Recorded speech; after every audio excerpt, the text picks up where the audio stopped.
The first book of Samuel, chapter 1. Now there was a certain man of Ramathaim Zophim, of the mountains of Ephraim, and his name was Elkanah, the son of Jeroham, the son of Elihu, the son of Tohu, the son of Zuph, an Ephraimite. And he had 2 wives. The name of one was Hannah, and the name of the other Peninnah. Peninnah had children, but Hannah had no children. This man went up from his city yearly to worship and sacrifice to the Lord of hosts in Shiloh. Also the 2 sons of Eli, Hophni and Phinehas, the priests of the Lord, were there. And whenever the time came for Elkanah to make an offering, he would give portions to Peninnah his wife, and to all her sons and daughters. But to Hannah he would give a double portion, for he loved Hannah, although the Lord had closed her womb. And her rival also provoked her severely, to make her miserable, because the Lord had closed her womb. So it was year by year, when she went up to the house of the Lord, that she provoked her. Therefore she wept and did not eat. Then Elkanah her husband said to her, Hannah, why do you weep? Why do you not eat? And why is your heart grieved? Am I not better to you than 10 sons? So Hannah arose after they had finished eating and drinking in Shiloh. Now Eli the priest was sitting on the seat by the doorpost of the tabernacle of the Lord. And she was in bitterness of soul, and prayed to the Lord and wept in anguish. Then she made a vow and said, O Lord of hosts, if you will indeed look on the affliction of your maidservant and remember me, and not forget your maidservant, but will give your maidservant a male child, then I will give him to the Lord all the days of his life, and no razor shall come upon his head. And it happened, as she continued praying before the Lord, that Eli watched her mouth. Now Hannah spoke in her heart, only her lips moved, but her voice was not heard. Therefore Eli thought she was drunk. So Eli said to her, How long will you be drunk? Put your wine away from you. But Hannah answered and said, No, my lord, I am a woman of sorrowful spirit. I have drunk neither wine nor intoxicating drink, but I have poured out my soul before the Lord. Do not consider your maidservant a wicked woman, for out of the abundance of my complaint and grief I have spoken until now. Then Eli answered and said, Go in peace, and the God of Israel grant your petition which you have asked of him. And she said, Let your maidservant find favor in your sight. So the woman went her way and ate, and her face was no longer sad. Then they rose early in the morning and worshipped before the Lord, and returned and came to their house at Ramah. And Elkanah knew Hannah his wife, and the Lord remembered her. So it came to pass in the process of time that Hannah conceived and bore a son, and called his name Samuel, saying, Because I have asked for him from the Lord. Now the man Elkanah and all his house went up to offer to the Lord the yearly sacrifice and his vow. But Hannah did not go up, for she said to her husband, Not until the child is weaned, then I will take him, that he may appear before the Lord and remain there forever. So Elkanah her husband said to her, Do what seems best to you. Wait until you have weaned him. Only let the Lord establish his word. Then the woman stayed and nursed her son until she had weaned him. Now when she had weaned him, she took him up with her with 3 bulls, 1 ephah of flour, and a skin of wine, and brought him to the house of the Lord in Shiloh. And the child was young. Then they slaughtered a bull, and brought the child to Eli. And she said, O my Lord, as your soul lives, my Lord, I am the woman who stood by you here praying to the Lord. For this child I prayed, and the Lord has granted me my petition, which I asked of him. Therefore I also have lent him to the Lord. As long as he lives, he shall be lent to the Lord. So they worshiped the Lord there. 1 Samuel chapter 2. And Hannah prayed and said, My heart rejoices in the Lord. My horn is exalted in the Lord. I smile at my enemies, because I rejoice in your salvation. No one is holy like the Lord, for there is none besides you, nor is there any rock like our God. Talk no more so very proudly. Let no arrogance come from your mouth, for the Lord is the God of knowledge, and by him actions are weighed. The bows of the mighty men are broken, and those who stumbled are girded with strength. Those who were full have hired themselves out for bread, and the hungry have ceased to hunger. Even the barren has borne 7, and she who has many children has become feeble. The Lord kills and makes alive. He brings down to the grave and brings up. The Lord makes poor and makes rich. He brings low and lifts up. He raises the poor from the dust and lifts the beggar from the ash heap to set them among princes and make them inherit the throne of glory. For the pillars of the earth are the Lord's, and he has set the world upon them. He will guard the feet of his saints, but the wicked shall be silent in darkness. For by strength no man shall prevail. The adversaries of the Lord shall be broken in pieces. From heaven he will thunder against them. The Lord will judge the ends of the earth. He will give strength to his king and exalt the horn of his anointed. Then Elkanah went to his house at Ramah, but the child ministered to the Lord before Eli the priest. Now the sons of Eli were corrupt. They did not know the Lord.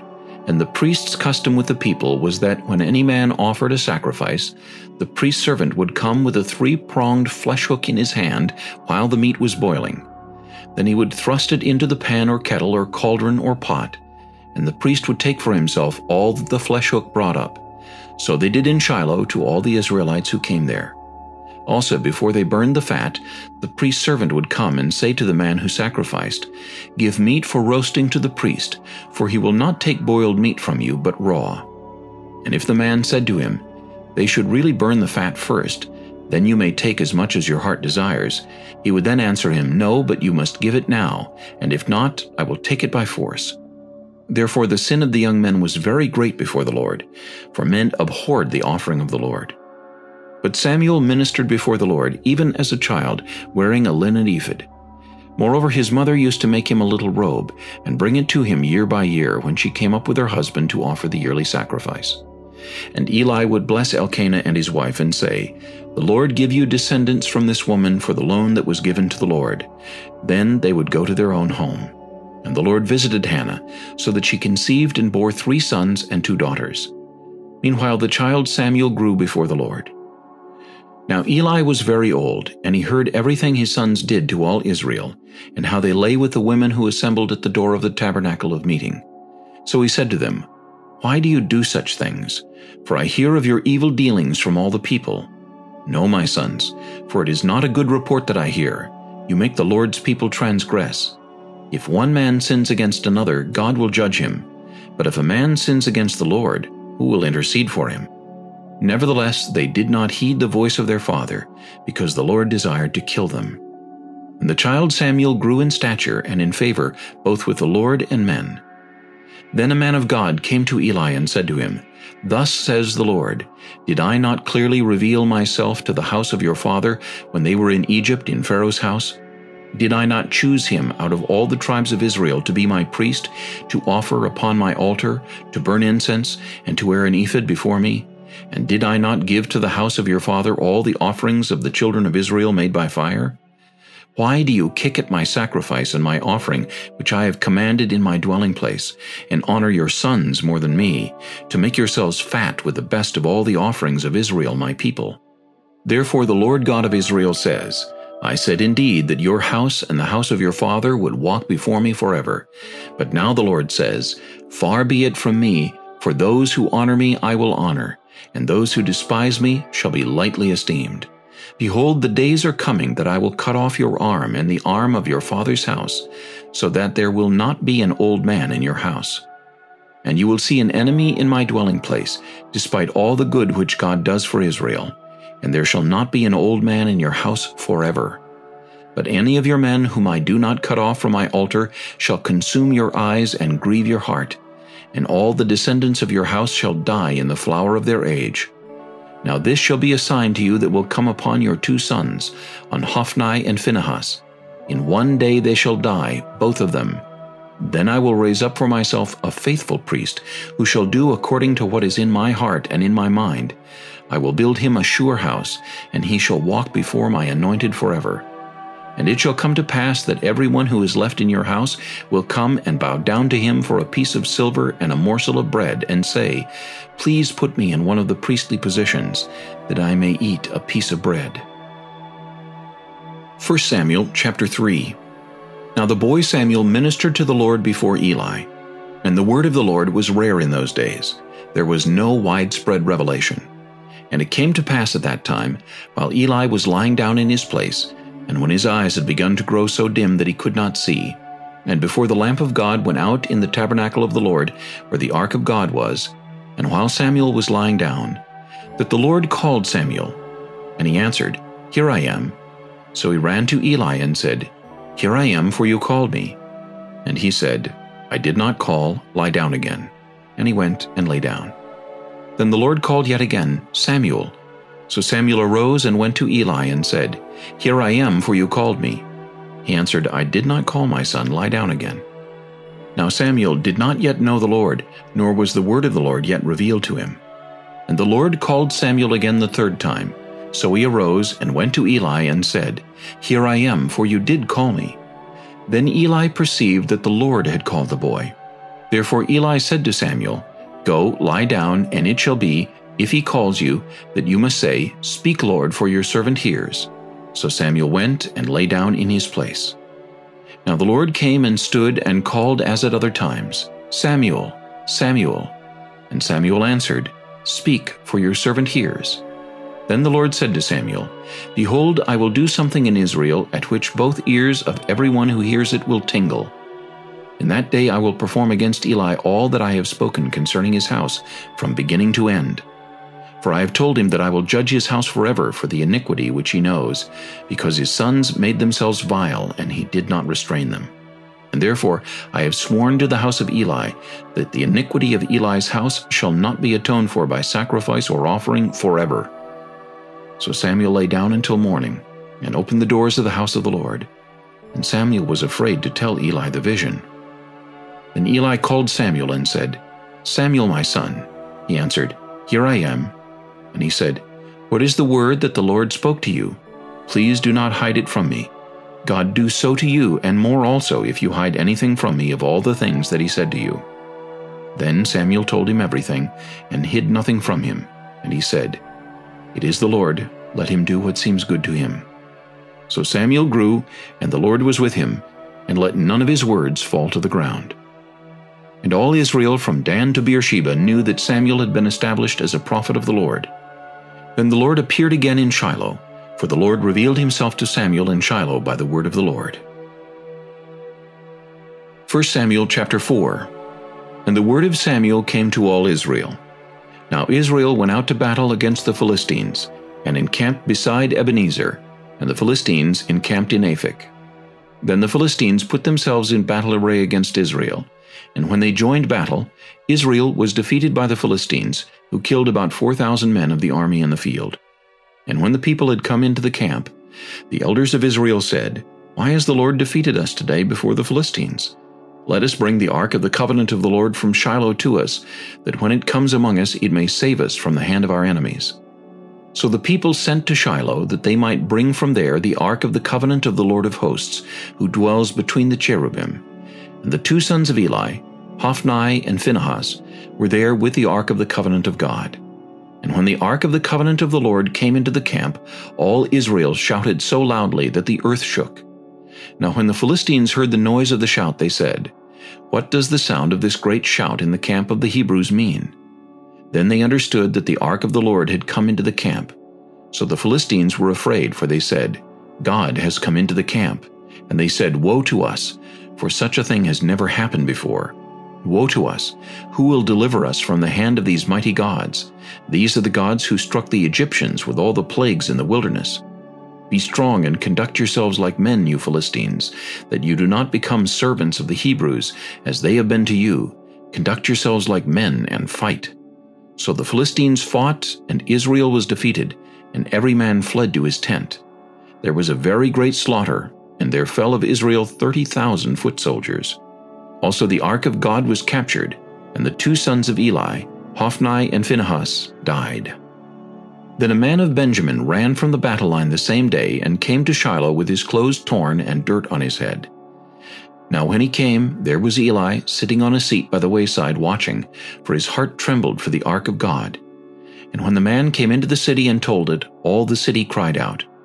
When Eli heard the noise of the outcry, he said, What does the sound of this tumult mean? And the man came quickly and told Eli. Eli was 98 years old, and his eyes were so dim that he could not see. Then the man said to Eli, I am he who came from the battle, and I fled today from the battle line. And he said, What happened, my son? So the messenger answered and said, Israel has fled before the Philistines, and there has been a great slaughter among the people. Also your 2 sons, Hophni and Phinehas, are dead, and the ark of God has been captured. Then it happened, when he made mention of the ark of God, that Eli fell off the seat backward by the side of the gate, and his neck was broken, and he died, for the man was old and heavy, and he had judged Israel 40 years. Now his daughter-in-law, Phinehas' wife, was with child, due to be delivered, and when she heard the news that the ark of God was captured, and that her father-in-law and her husband were dead, she bowed herself and gave birth, for her labor pains came upon her. And about the time of her death, the women who stood by her said to her, Do not fear, for you have borne a son. But she did not answer, nor did she regard it. Then she named the child Ichabod, saying, The glory has departed from Israel, because the ark of God has been captured, and because of her father-in-law and her husband. And she said, The glory has departed from Israel, for the ark of God has been captured. 1 Samuel chapter 5. Then the Philistines took the ark of God and brought it from Ebenezer to Ashdod. When the Philistines took the ark of God, they brought it into the house of Dagon and set it by Dagon. And when the people of Ashdod arose early in the morning, there was Dagon fallen on its face to the earth before the ark of the Lord. So they took Dagon and set it in its place again. And when they arose early the next morning, there was Dagon fallen on its face to the ground before the ark of the Lord. The head of Dagon and both the palms of its hands were broken off on the threshold. Only Dagon's torso was left of it. Therefore neither the priests of Dagon nor any who come into Dagon's house tread on the threshold of Dagon in Ashdod to this day. But the hand of the Lord was heavy on the people of Ashdod, and he ravaged them and struck them with tumors, both Ashdod and its territory. And when the men of Ashdod saw how it was, they said, The ark of the God of Israel must not remain with us, for his hand is harsh toward us and Dagon our God. Therefore they sent and gathered to themselves all the lords of the Philistines, and said, What shall we do with the ark of the God of Israel? And they answered, Let the ark of the God of Israel be carried away to Gath. So they carried the ark of the God of Israel away. So it was, after they had carried it away, that the hand of the Lord was against the city with a very great destruction, and he struck the men of the city, both small and great, and tumors broke out on them. Therefore they sent the ark of God to Ekron. So it was, as the ark of God came to Ekron, that the Ekronites cried out, saying, They have brought the ark of the God of Israel to us, to kill us and our people. So they sent and gathered together all the lords of the Philistines, and said, Send away the ark of the God of Israel, and let it go back to its own place, so that it does not kill us and our people. For there was a deadly destruction throughout all the city. The hand of God was very heavy there. And the men who did not die were stricken with the tumors, and the cry of the city went up to heaven. 1 Samuel chapter 6. Now the ark of the Lord was in the country of the Philistines 7 months. And the Philistines called for the priests and the diviners, saying, What shall we do with the ark of the Lord? Tell us how we should send it to its place. So they said, If you send away the ark of the God of Israel, do not send it empty, but by all means return it to him with a trespass offering. Then you will be healed, and it will be known to you why his hand is not removed from you. Then they said, What is the trespass offering which we shall return to him? They answered, 5 golden tumors and 5 golden rats, according to the number of the lords of the Philistines. For the same plague was on all of you and on your lords. Therefore you shall make images of your tumors and images of your rats that ravage the land, and you shall give glory to the God of Israel. Perhaps he will lighten his hand from you, from your gods, and from your land. Why then do you harden your hearts as the Egyptians and Pharaoh hardened their hearts? When he did mighty things among them, did they not let the people go, that they might depart? Now therefore make a new cart. Take 2 milk cows which have never been yoked, and hitch the cows to the cart, and take their calves home away from them. Then take the ark of the Lord, and set it on the cart, and put the articles of gold which you are returning to him as a trespass offering in a chest by its side. Then send it away, and let it go. And watch, if it goes up the road to its own territory, to Beth-shemesh, then he has done us this great evil. But if not, then we shall know that it is not his hand that struck us. It happened to us by chance. Then the men did so. They took 2 milk cows, and hitched them to the cart, and shut up their calves at home. And they set the ark of the Lord on the cart, and the chest with the gold rats and the images of their tumors. Then the cows headed straight for the road to Bethshemesh, and went along the highway, lowing as they went, and did not turn aside to the right hand or the left. And the lords of the Philistines went after them to the border of Bethshemesh. Now the people of Bethshemesh were reaping their wheat harvest in the valley, and they lifted their eyes and saw the ark and rejoiced to see it.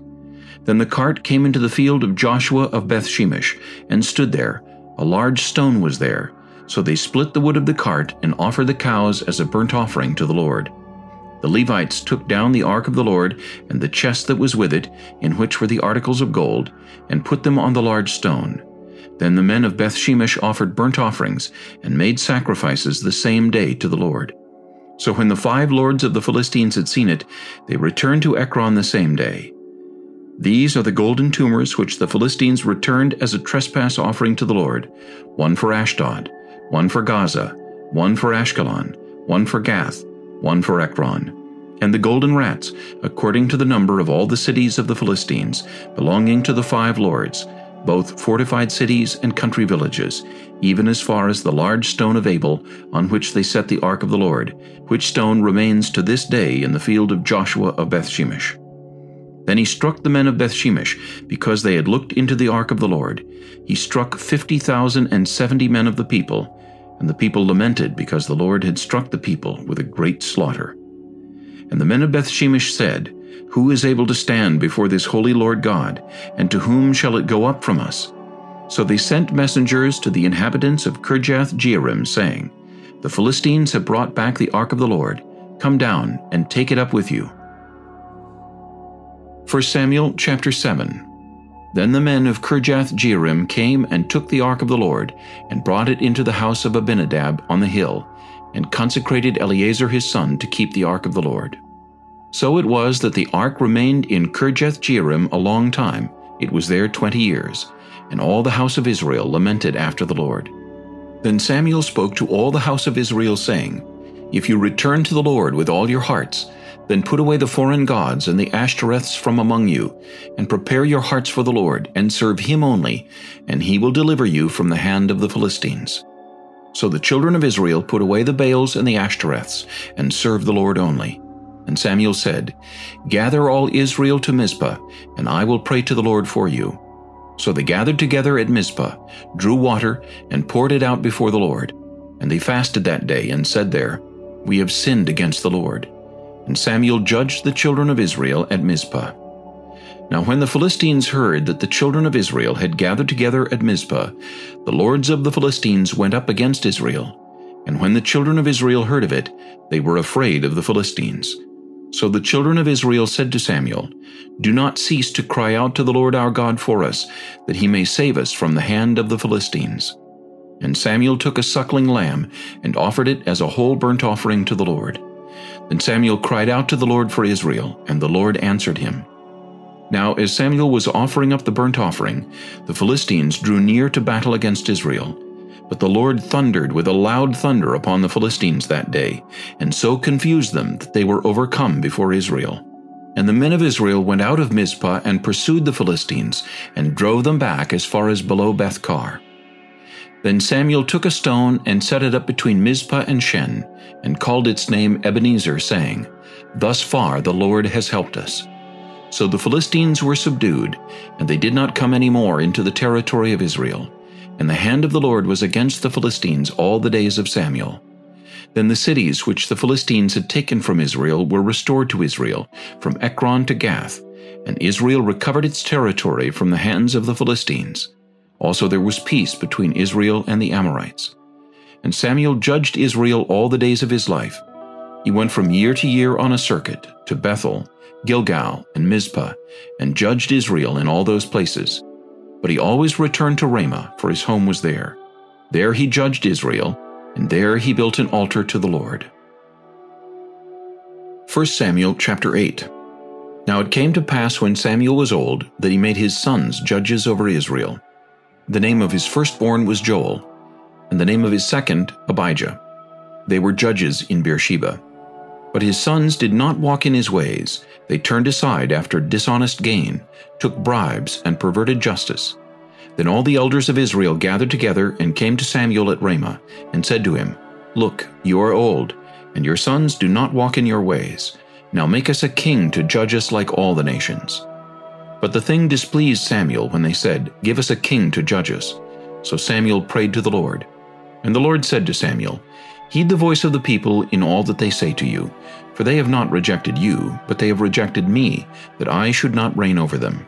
According to all the works which they have done since the day that I brought them up out of Egypt, even to this day, with which they have forsaken me and served other gods, so they are doing to you also. Now therefore, heed their voice. However, you shall solemnly forewarn them, and show them the behavior of the king who will reign over them. So Samuel told all the words of the Lord to the people who asked him for a king. And he said, This will be the behavior of the king who will reign over you. He will take your sons and appoint them for his own chariots and to be his horsemen, and some will run before his chariots. He will appoint captains over his thousands and captains over his 50s, will set some to plow his ground and reap his harvest, and some to make his weapons of war and equipment for his chariots. He will take your daughters to be perfumers, cooks, and bakers. And he will take the best of your fields, your vineyards, and your olive groves, and give them to his servants. He will take 1/10 of your grain and your vintage, and give it to his officers and servants. And he will take your male servants, your female servants, your finest young men, and your donkeys, and put them to his work. He will take 1/10 of your sheep, and you will be his servants. And you will cry out in that day because of your king whom you have chosen for yourselves, and the Lord will not hear you in that day. Nevertheless, the people refused to obey the voice of Samuel, and they said, No, but we will have a king over us, that we also may be like all the nations, and that our king may judge us, and go out before us, and fight our battles. And Samuel heard all the words of the people, and he repeated them in the hearing of the Lord. So the Lord said to Samuel, Heed their voice, and make them a king. And Samuel said to the men of Israel, Every man go to his city. 1 Samuel chapter 9. There was a man of Benjamin, whose name was Kish, the son of Abiel, the son of Zeror, the son of Bechorath, the son of Aphiah, a Benjamite, a mighty man of power. And he had a choice and handsome son, whose name was Saul. There was not a more handsome person than he among the children of Israel. From his shoulders upward he was taller than any of the people. Now the donkeys of Kish, Saul's father, were lost. And Kish said to his son Saul, Please take one of the servants with you, and arise, go and look for the donkeys. So he passed through the mountains of Ephraim and through the land of Shalisha, but they did not find them. Then they passed through the land of Shaalim, and they were not there. Then he passed through the land of the Benjamites, but they did not find them. When they had come to the land of Zuph, Saul said to his servant who was with him, Come, let us return, lest my father cease caring about the donkeys and become worried about us. And he said to him, Look now, there is in this city a man of God, and he is an honorable man. All that he says surely comes to pass. So let us go there, perhaps he can show us the way that we should go. Then Saul said to his servant, But look, if we go, what shall we bring the man? For the bread in our vessels is all gone, and there is no present to bring to the man of God. What do we have? And the servant answered Saul again and said, Look, I have here at hand 1/4 of a shekel of silver. I will give that to the man of God to tell us our way. Formerly in Israel, when a man went to inquire of God, he spoke thus, Come, let us go to the seer. For he who is now called a prophet was formerly called a seer. Then Saul said to his servant, Well said, Come, let us go. So they went to the city where the man of God was. As they went up the hill to the city, they met some young women going out to draw water, and said to them, Is the seer here? And they answered them and said, Yes, there he is, just ahead of you. Hurry now, for today he came to this city, because there is a sacrifice of the people today on the high place. As soon as you come into the city, you will surely find him before he goes up to the high place to eat. For the people will not eat until he comes, because he must bless the sacrifice. Afterward, those who are invited will eat. Now therefore, go up, for about this time you will find him. So they went up to the city. As they were coming into the city, there was Samuel, coming out toward them on his way up to the high place. Now the Lord had told Samuel in his ear the day before Saul came, saying, Tomorrow about this time I will send you a man from the land of Benjamin, and you shall anoint him commander over my people Israel, that he may save my people from the hand of the Philistines. For I have looked upon my people, because their cry has come to me." So when Samuel saw Saul, the Lord said to him, "There he is, the man of whom I spoke to you. This one shall reign over my people." Then Saul drew near to Samuel in the gate and said, "Please tell me, where is the seer's house?" Samuel answered Saul and said, "I am the seer. Go up before me to the high place, for you shall eat with me today, and tomorrow I will let you go and will tell you all that is in your heart. But as for your donkeys that were lost 3 days ago, do not be anxious about them, for they have been found. And on whom is all the desire of Israel? Is it not on you and on all your father's house?" And Saul answered and said, "Am I not a Benjamite of the smallest of the tribes of Israel, and my family the least of all the families of the tribe of Benjamin? Why then do you speak like this to me?" Now Samuel took Saul and his servant, and brought them into the hall, and had them sit in the place of honor among those who were invited. There were about 30 persons. And Samuel said to the cook, "Bring the portion which I gave you, of which I said to you, set it apart." So the cook took up the thigh with its upper part, and set it before Saul. And Samuel said, "Here it is, what was kept back. It was set apart for you. Eat, for until this time it has been kept for you, since I said I invited the people." So Saul ate with Samuel that day.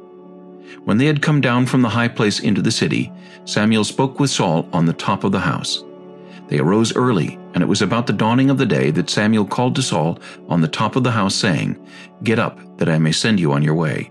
And Saul arose, and both of them went outside, he and Samuel. As they were going down to the outskirts of the city, Samuel said to Saul, "Tell the servant to go on ahead of us." And he went on. "But you stand here a while, that I may announce to you the word of God." 1 Samuel chapter 10. Then Samuel took a flask of oil and poured it on his head and kissed him and said, "Is it not because the Lord has anointed you commander over his inheritance? When you have departed from me today, you will find 2 men by Rachel's tomb in the territory of Benjamin at Zelzah, and they will say to you, 'The donkeys which you went to look for have been found, and now your father has ceased caring about the donkeys and is worrying about you, saying, What shall I do about my son?' Then you shall go on forward from there and come to the terebinth tree of Tabor. There 3 men going up to God at Bethel will meet you, one carrying 3 young goats, another carrying 3 loaves of bread, and another carrying a skin of wine. And they will greet you and give you 2 loaves of bread, which you shall receive from their hands. After that you shall come to the hill of God, where the Philistine garrison is. And it will happen, when you have come there to the city, that you will meet a group of prophets coming down from the high place with a stringed instrument, a tambourine, a flute, and a harp before them, and they will be prophesying. Then the Spirit of the Lord will come upon you, and you will prophesy with them, and be turned into another man. And let it be, when these signs come to you, that you do as the occasion demands, for God is with you. You shall go down before me to Gilgal, and surely I will come down to you to offer burnt offerings and make sacrifices of peace offerings. 7 days you shall wait, till I come to you, and show you what you should do." So it was, when he had turned his back to go from Samuel, that God gave him another heart, and all those signs came to pass that day. When they came there to the hill, there was a group of prophets to meet him. Then the Spirit of God came upon him, and he prophesied among them. And it happened, when all who knew him formerly saw that he indeed prophesied among the prophets, that the people said to one another, "What is this that has come upon the son of Kish? Is Saul also among the prophets?" Then a man from there answered and said, "But who is their father?"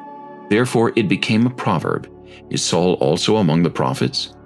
And when he had finished prophesying, he went to the high place. Then Saul's uncle said to him and his servant, "Where did you go?" So he said, "To look for the donkeys. When we saw that they were nowhere to be found, we went to Samuel." And Saul's uncle said, "Tell me, please, what Samuel said to you." So Saul said to his uncle, "He told us plainly that the donkeys had been found, but about the matter of the kingdom he did not tell him what Samuel had said." Then Samuel called the people together to the Lord at Mizpah, and said to the children of Israel, "Thus says the Lord God of Israel, I brought up Israel out of Egypt, and delivered you from the hand of the Egyptians, and from the hand of all kingdoms, and from those who oppressed you. But you have today rejected your God, who himself saved you from all your adversities and your tribulations. And you have said to him, No, set a king over us. Now therefore present yourselves before the Lord by your tribes and by your clans. And when Samuel had caused all the tribes of Israel to come near, the tribe of Benjamin was chosen. When he had caused the tribe of Benjamin to come near by their families, the family of Matri was chosen, and Saul the son of Kish was chosen. But when they sought him, he could not be found. Therefore they inquired of the Lord further, Has the man come here yet? And the Lord answered, There he is, hidden among the equipment. So they ran and brought him from there, and when he stood among the people, he was taller than any of the people from his shoulders upward. And Samuel said to all the people, Do you see him whom the Lord has chosen, that there is no one like him among all the people? So all the people shouted and said, Long live the king! And Samuel explained to the people the behavior of royalty, and wrote it in a book, and laid it up before the Lord. And Samuel sent all the people away, every man to his house. And Saul also went home to Gibeah, and valiant men went with him, whose hearts God had touched. But some rebels said, How can this man save us? So they despised him, and brought him no presents. But he held his peace. 1 Samuel chapter 11. Then Nahash the Ammonite came up and encamped against Jabesh Gilead. And all the men of Jabesh said to Nahash, Make a covenant with us, and we will serve you. And Nahash the Ammonite answered them, On this condition I will make a covenant with you, that I may put out all your right eyes, and bring reproach on all Israel. Then the elders of Jabesh said to him, Hold off for 7 days, that we may send messengers to all the territory of Israel, and then, if there is no one to save us, we will come out to you. So the messengers came to Gibeah of Saul, and told the news in the hearing of the people. And all the people lifted up their voices and wept. Now there was Saul coming behind the herd from the field, and Saul said, What troubles the people that they weep? And they told him the words of the men of Jabesh. Then the Spirit of God came upon Saul when he heard this news, and his anger was greatly aroused. So he took a yoke of oxen and cut them in pieces, and sent them throughout all the territory of Israel by the hands of messengers, saying, Whoever does not go out with Saul and Samuel to battle, so it shall be done to his oxen. And the fear of the Lord fell on the people, and they came out with one consent. When he numbered them in Bezek, the children of Israel were 300,000, and the men of Judah 30,000. And they said to the messengers who came, Thus you shall say to the men of Jabesh Gilead, Tomorrow, by the time the sun is hot, you shall have help. Then the messengers came and reported it to the men of Jabesh, and they were glad. Therefore the men of Jabesh said, Tomorrow we will come out to you, and you may do with us whatever seems good to you. So it was on the next day that Saul put the people in 3 companies, and they came into the midst of the camp in the morning watch, and killed Ammonites until the heat of the day. And it happened that those who survived were scattered, so that no 2 of them were left together. Then the people said to Samuel, Who is he who said, Shall Saul reign over us? Bring the men, that we may put them to death. But Saul said, Not a man shall be put to death this day, for today the Lord has accomplished salvation in Israel. Then Samuel said to the people, Come, let us go to Gilgal, and renew the kingdom there. So all the people went to Gilgal, and there they made Saul king before the Lord in Gilgal. There they made sacrifices of peace offerings before the Lord, and there Saul and all the men of Israel rejoiced greatly. 1 Samuel chapter 12. Now Samuel said to all Israel, Indeed, I have heeded your voice in all that you said to me, and have made a king over you. And now here is the king walking before you. And I am old and gray-headed, and look, my sons are with you. I have walked before you from my childhood to this day. Here I am, witness against me before the Lord and before his anointed. Whose ox have I taken, or whose donkey have I taken, or whom have I cheated? Whom have I oppressed? Or from whose hand have I received any bribe with which to blind my eyes? I will restore it to you. And they said, You have not cheated us or oppressed us, nor have you taken anything from any man's hand. Then he said to them, The Lord is witness against you, and his anointed is witness this day, that you have not found anything in my hand. And they answered, He is witness. Then Samuel said to the people, It is the Lord who raised up Moses and Aaron, and who brought your fathers up from the land of Egypt. Now therefore stand still, that I may reason with you before the Lord concerning all the righteous acts of the Lord, which he did to you and your fathers. When Jacob had gone into Egypt, and your fathers cried out to the Lord, then the Lord sent Moses and Aaron, who brought your fathers out of Egypt, and made them dwell in this place. And when they forgot the Lord their God, he sold them into the hand of Sisera, commander of the army of Hazor, into the hand of the Philistines, and into the hand of the king of Moab, and they fought against them. Then they cried out to the Lord and said, We have sinned, because we have forsaken the Lord, and served the Baals and Ashtoreths. But now deliver us from the hand of our enemies, and we will serve you. And the Lord sent Jerubbaal, Bedan, Jephthah, and Samuel, and delivered you out of the hand of your enemies on every side, and you dwelt in safety. And when you saw that Nahash king of the Ammonites came against you, you said to me, No, but a king shall reign over us, when the Lord your God was your king. Now therefore, here is the king whom you have chosen, and whom you have desired. And take note, the Lord has set a king over you. If you fear the Lord and serve him and obey his voice, and do not rebel against the commandment of the Lord, then both you and the king who reigns over you will continue following the Lord your God. However, if you do not obey the voice of the Lord, but rebel against the commandment of the Lord, then the hand of the Lord will be against you, as it was against your fathers. Now therefore, stand and see this great thing which the Lord will do before your eyes. Is today not the wheat harvest? I will call to the Lord, and he will send thunder and rain, that you may perceive and see that your wickedness is great, which you have done in the sight of the Lord in asking a king for yourselves. So Samuel called to the Lord, and the Lord sent thunder and rain that day. And all the people greatly feared the Lord and Samuel. And all the people said to Samuel, Pray for your servants to the Lord your God, that we may not die, for we have added to all our sins the evil of asking a king for ourselves. Then Samuel said to the people, Do not fear.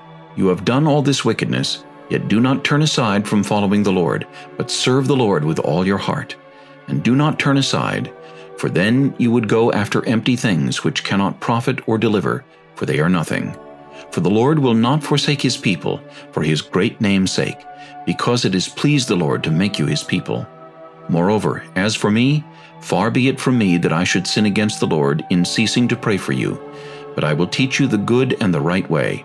Only fear the Lord and serve him in truth with all your heart, for consider what great things he has done for you. But if you still do wickedly, you shall be swept away, both you and your king. 1 Samuel chapter 13. Saul reigned 1 year, and when he had reigned 2 years over Israel, Saul chose for himself 3,000 men of Israel. 2,000 were with Saul in Michmash and in the mountains of Bethel, and 1,000 were with Jonathan in Gibeah of Benjamin. The rest of the people he sent away, every man to his tent. And Jonathan attacked the garrison of the Philistines that was in Gibeah, and the Philistines heard of it. Then Saul blew the trumpet throughout all the land, saying, Let the Hebrews hear. Now all Israel heard it said that Saul had attacked a garrison of the Philistines, and that Israel had also become an abomination to the Philistines, and the people were called together to Saul at Gilgal. Then the Philistines gathered together to fight with Israel, 30,000 chariots and 6,000 horsemen, and people as the sand which is on the seashore in multitude. And they came up and encamped in Michmash to the east of Bethaven. When the men of Israel saw that they were in danger, for the people were distressed, then the people hid in caves, in thickets, in rocks, in holes, and in pits. And some of the Hebrews crossed over the Jordan to the land of Gad and Gilead. As for Saul, he was still in Gilgal, and all the people followed him trembling. Then he waited 7 days, according to the time set by Samuel. But Samuel did not come to Gilgal, and the people were scattered from him. So Saul said, Bring a burnt offering and peace offerings here to me. And he offered the burnt offering. Now it happened, as soon as he had finished presenting the burnt offering, that Samuel came, and Saul went out to meet him, that he might greet him. And Samuel said, What have you done? Saul said, When I saw that the people were scattered from me, and that you did not come within the days appointed, and that the Philistines gathered together at Michmash, then I said, The Philistines will now come down on me at Gilgal, and I have not made supplication to the Lord. Therefore I felt compelled, and offered a burnt offering. And Samuel said to Saul, You have done foolishly. You have not kept the commandment of the Lord your God, which he commanded you. For now the Lord would have established your kingdom over Israel forever. But now your kingdom shall not continue. The Lord has sought for himself a man after his own heart, and the Lord has commanded him to be commander over his people, because you have not kept what the Lord commanded you." Then Samuel arose and went up from Gilgal to Gibeah of Benjamin, and Saul numbered the people present with him, about 600 men. Saul, Jonathan his son, and the people present with them remained in Gibeah of Benjamin, but the Philistines encamped in Michmash. Then raiders came out of the camp of the Philistines in 3 companies. One company turned onto the road to Ophrah, to the land of Shual. Another company turned to the road to Beth-horon, and another company turned to the road of the border that overlooks the valley of Zeboim toward the wilderness. Now there was no blacksmith to be found throughout all the land of Israel, for the Philistines said, "Lest the Hebrews make swords or spears." But all the Israelites would go down to the Philistines to sharpen each man's plowshare, his mattock, his axe, and his sickle. And the charge for a sharpening was a pim for the plowshares, the mattocks, the forks, and the axes, and to set the points of the goads. So it came about, on the day of battle, that there was neither sword nor spear found in the hand of any of the people who were with Saul and Jonathan, but they were found with Saul and Jonathan his son. And the garrison of the Philistines went out to the pass of Michmash. 1 Samuel chapter 14. Now it happened one day that Jonathan the son of Saul said to the young man who bore his armor, "Come, let us go over to the Philistines' garrison that is on the other side." But he did not tell his father. And Saul was sitting in the outskirts of Gibeah under a pomegranate tree which is in Migron. The people who were with him were about 600 men. Ahijah the son of Ahitub, Ichabod's brother, the son of Phinehas, the son of Eli, the Lord's priest in Shiloh, was wearing an ephod. But the people did not know that Jonathan had gone. Between the passes by which Jonathan sought to go over to the Philistines' garrison, there was a sharp rock on one side and a sharp rock on the other side, and the name of one was Bozez, and the name of the other Seneh. The front of one faced northward opposite Michmash, and the other southward opposite Gibeah. Then Jonathan said to the young man who bore his armor, "Come, let us go over to the garrison of these uncircumcised. It may be that the Lord will work for us, for nothing restrains the Lord from saving by many or by few." So his armor-bearer said to him, "Do all that is in your heart. Go then, here I am with you, according to your heart." Then Jonathan said, "Very well, let us cross over to these men, and we will show ourselves to them. If they say thus to us, 'Wait until we come to you,' then we will stand still in our place and not go up to them. But if they say thus, 'Come up to us,' then we will go up, for the Lord has delivered them into our hand, and this will be a sign to us." So both of them showed themselves to the garrison of the Philistines. And the Philistines said, "Look, the Hebrews are coming out of the holes where they have hidden." Then the men of the garrison called to Jonathan and his armor-bearer and said, "Come up to us, and we will show you something." Jonathan said to his armor-bearer, "Come up after me, for the Lord has delivered them into the hand of Israel." And Jonathan climbed up on his hands and knees with his armor-bearer after him, and they fell before Jonathan. And as he came after him, his armor-bearer killed them. That first slaughter which Jonathan and his armor-bearer made was about 20 men within about a half an acre of land. And there was trembling in the camp, in the field, and among all the people. The garrison and the raiders also trembled, and the earth quaked, so that it was a very great trembling. Now the watchmen of Saul in Gibeah of Benjamin looked, and there was the multitude melting away, and they went here and there. Then Saul said to the people who were with him, "Now call the roll, and see who is gone from us." And when they had called the roll, surprisingly, Jonathan and his armor-bearer were not there. And Saul said to Ahijah, "Bring the ark of God here," for at that time the ark of God was with the children of Israel. Now it happened, while Saul talked to the priest, that the noise which was in the camp of the Philistines continued to increase. So Saul said to the priest, "Withdraw your hand." Then Saul and all the people who were with him assembled, and they went to the battle. And indeed every man's sword was against his neighbor, and there was very great confusion.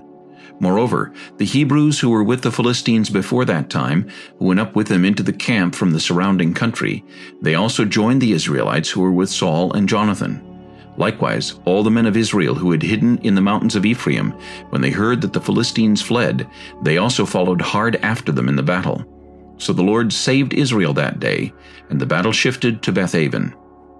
And the men of Israel were distressed that day, for Saul had placed the people under oath, saying, Cursed is the man who eats any food until evening, before I have taken vengeance on my enemies. So none of the people tasted food. Now all the people of the land came to a forest, and there was honey on the ground. And when the people had come into the woods, there was the honey dripping.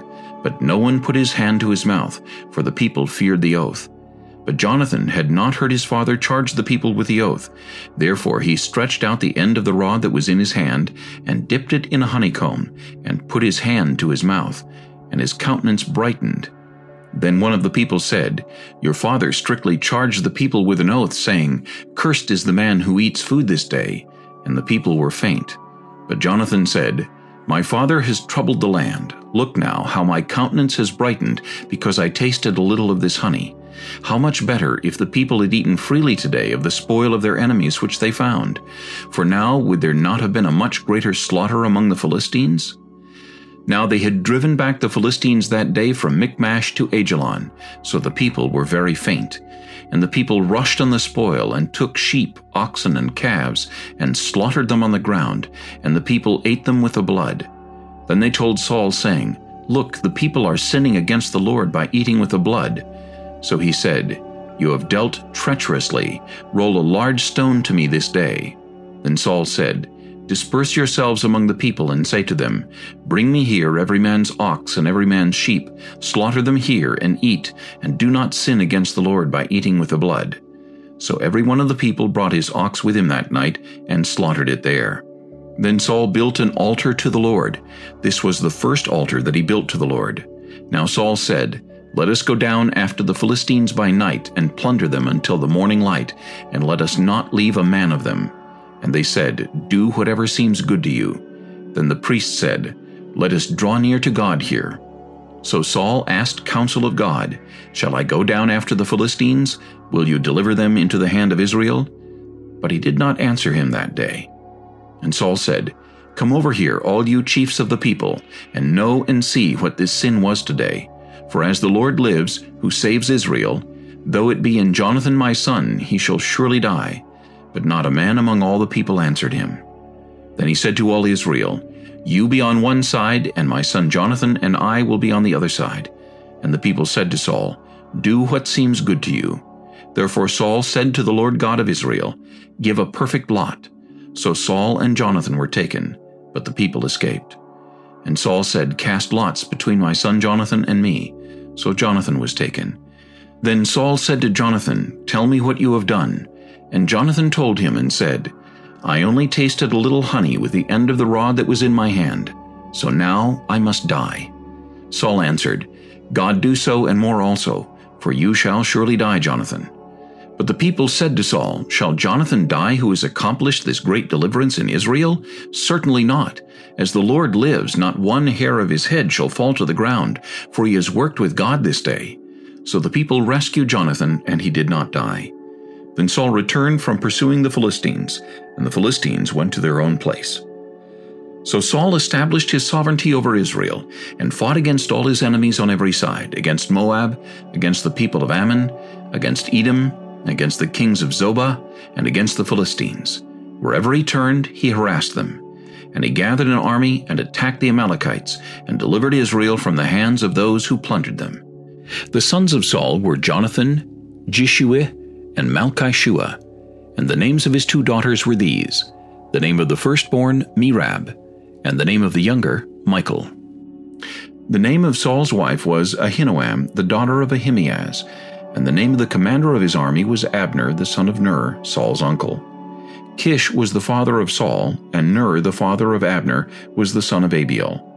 Now there was fierce war with the Philistines all the days of Saul, and when Saul saw any strong man or any valiant man, he took him for himself.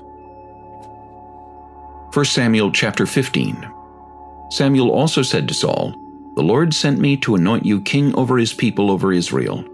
Now therefore, heed the voice of the words of the Lord. Thus says the Lord of hosts, I will punish Amalek for what he did to Israel, how he ambushed him on the way when he came up from Egypt. Now go and attack Amalek, and utterly destroy all that they have, and do not spare them. but kill both man and woman, infant and nursing child, ox and sheep, camel and donkey." So Saul gathered the people together and numbered them in Telaim, 200,000 foot soldiers and 10,000 men of Judah. And Saul came to a city of Amalek and lay in wait in the valley. Then Saul said to the Kenites, "Go, depart, get down from among the Amalekites, lest I destroy you with them. For you showed kindness to all the children of Israel when they came up out of Egypt." So the Kenites departed from among the Amalekites. And Saul attacked the Amalekites, from Havilah all the way to Shur, which is east of Egypt. He also took Agag, king of the Amalekites, alive, and utterly destroyed all the people with the edge of the sword. But Saul and the people spared Agag and the best of the sheep, the oxen, the fatlings, the lambs, and all that was good, and were unwilling to utterly destroy them. But everything despised and worthless, that they utterly destroyed. Now the word of the Lord came to Samuel, saying, "I greatly regret that I have set up Saul as king, for he has turned back from following me, and has not performed my commandments." And it grieved Samuel, and he cried out to the Lord all night. So when Samuel rose early in the morning to meet Saul, it was told Samuel, saying, "Saul went to Carmel, and indeed he set up a monument for himself, and he has gone on around, passed by, and gone down to Gilgal." Then Samuel went to Saul, and Saul said to him, "Blessed are you of the Lord. I have performed the commandment of the Lord." But Samuel said, "What then is this bleating of the sheep in my ears, and the lowing of the oxen which I hear?" And Saul said, "They have brought them from the Amalekites, for the people spared the best of the sheep and the oxen to sacrifice to the Lord your God, and the rest we have utterly destroyed." Then Samuel said to Saul, "Be quiet, and I will tell you what the Lord said to me last night." And he said to him, "Speak on." So Samuel said, "When you were little in your own eyes, were you not head of the tribes of Israel? And did not the Lord anoint you king over Israel? Now the Lord sent you on a mission and said, 'Go and utterly destroy the sinners, the Amalekites, and fight against them until they are consumed.' Why then did you not obey the voice of the Lord? Why did you swoop down on the spoil and do evil in the sight of the Lord?" And Saul said to Samuel, "But I have obeyed the voice of the Lord, and gone on the mission on which the Lord sent me, and brought back Agag king of Amalek. I have utterly destroyed the Amalekites. But the people took of the plunder sheep and oxen, the best of the things which should have been utterly destroyed, to sacrifice to the Lord your God in Gilgal." So Samuel said, "Has the Lord as great delight in burnt offerings and sacrifices as in obeying the voice of the Lord? Behold, to obey is better than sacrifice, and to heed than the fat of rams. For rebellion is as the sin of witchcraft, and stubbornness is as iniquity and idolatry. Because you have rejected the word of the Lord, he also has rejected you from being king." Then Saul said to Samuel, "I have sinned, for I have transgressed the commandment of the Lord in your words, because I feared the people and obeyed their voice. Now therefore please pardon my sin, and return with me, that I may worship the Lord." But Samuel said to Saul, "I will not return with you, for you have rejected the word of the Lord, and the Lord has rejected you from being king over Israel." And as Samuel turned around to go away, Saul seized the edge of his robe, and it tore. So Samuel said to him, "The Lord has torn the kingdom of Israel from you today, and has given it to a neighbor of yours, who is better than you. And also the strength of Israel will not lie nor relent, for he is not a man that he should relent." And he said, "I have sinned, yet honor me now, please, before the elders of my people and before Israel, and return with me, that I may worship the Lord your God." So Samuel turned back after Saul, and Saul worshipped the Lord. Then Samuel said, "Bring Agag king of the Amalekites here to me." So Agag came to him cautiously. And Agag said, "Surely the bitterness of death is past."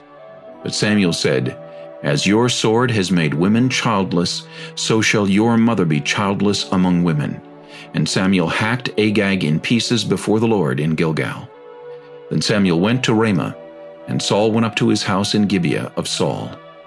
And Samuel went no more to see Saul until the day of his death.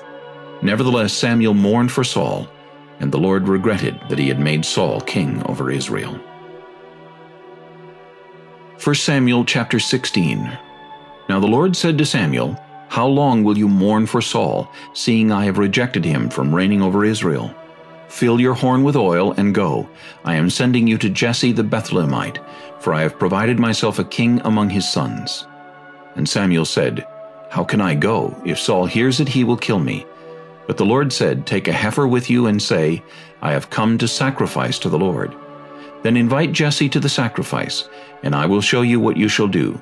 You shall anoint for me the one I name to you." So Samuel did what the Lord said and went to Bethlehem. And the elders of the town trembled at his coming and said, "Do you come peaceably?" And he said, "Peaceably, I have come to sacrifice to the Lord. Sanctify yourselves and come with me to the sacrifice." Then he consecrated Jesse and his sons and invited them to the sacrifice. So it was when they came that he looked at Eliab and said, "Surely the Lord's anointed is before him." But the Lord said to Samuel, "Do not look at his appearance or at his physical stature, because I have refused him. For the Lord does not see as man sees. For man looks at the outward appearance, but the Lord looks at the heart." So Jesse called Abinadab and made him pass before Samuel, and he said, "Neither has the Lord chosen this one." Then Jesse made Shammah pass by, and he said, "Neither has the Lord chosen this one." Thus Jesse made 7 of his sons pass before Samuel, and Samuel said to Jesse, "The Lord has not chosen these." And Samuel said to Jesse, "Are all the young men here?" Then he said, "There remains yet the youngest, and there he is keeping the sheep." And Samuel said to Jesse, "Send and bring him, for we will not sit down till he comes here." So he sent and brought him in. Now he was ruddy, with bright eyes and good-looking. And the Lord said, "Arise, anoint him, for this is the one." Then Samuel took the horn of oil and anointed him in the midst of his brothers, and the Spirit of the Lord came upon David from that day forward. So Samuel arose and went to Ramah. But the Spirit of the Lord departed from Saul, and a distressing spirit from the Lord troubled him. And Saul's servant said to him, "Surely a distressing spirit from God is troubling you. Let our master now command your servants who are before you to seek out a man who is a skillful player on the harp. And it shall be that he will play it with his hand when the distressing spirit from God is upon you, and you shall be well." So Saul said to his servants, "Provide me now a man who can play well, and bring him to me." Then one of the servants answered and said, "Look, I have seen a son of Jesse the Bethlehemite, who is skillful in playing, a mighty man of valor, a man of war, prudent in speech, and a handsome person, and the Lord is with him." Therefore Saul sent messengers to Jesse and said, "Send me your son David, who is with the sheep." And Jesse took a donkey loaded with bread, a skin of wine, and a young goat, and sent them by his son David to Saul. So David came to Saul and stood before him. And he loved him greatly, and he became his armor-bearer. Then Saul sent to Jesse, saying, "Please let David stand before me, for he has found favor in my sight." And so it was, whenever the Spirit from God was upon Saul, that David would take a harp and play it with his hand. Then Saul would become refreshed and well, and the distressing spirit would depart from him. 1 Samuel chapter 17. Now the Philistines gathered their armies together to battle, and were gathered at Socoh, which belongs to Judah. They encamped between Socoh and Azekah in Ephes-dammim. And Saul and the men of Israel were gathered together, and they encamped in the valley of Elah, and drew up in battle array against the Philistines. The Philistines stood on a mountain on one side, and Israel stood on a mountain on the other side, with a valley between them. And a champion went out from the camp of the Philistines, named Goliath, from Gath, whose height was 6 cubits and a span. He had a bronze helmet on his head, and he was armed with a coat of mail, and the weight of the coat was 5,000 shekels of bronze. And he had bronze armor on his legs, and a bronze javelin between his shoulders. Now the staff of his spear was like a weaver's beam, and his iron spearhead weighed 600 shekels, and a shield-bearer went before him. Then he stood and cried out to the armies of Israel, and said to them, "Why have you come out to line up for battle? Am I not a Philistine, and you the servants of Saul? Choose a man for yourselves, and let him come down to me.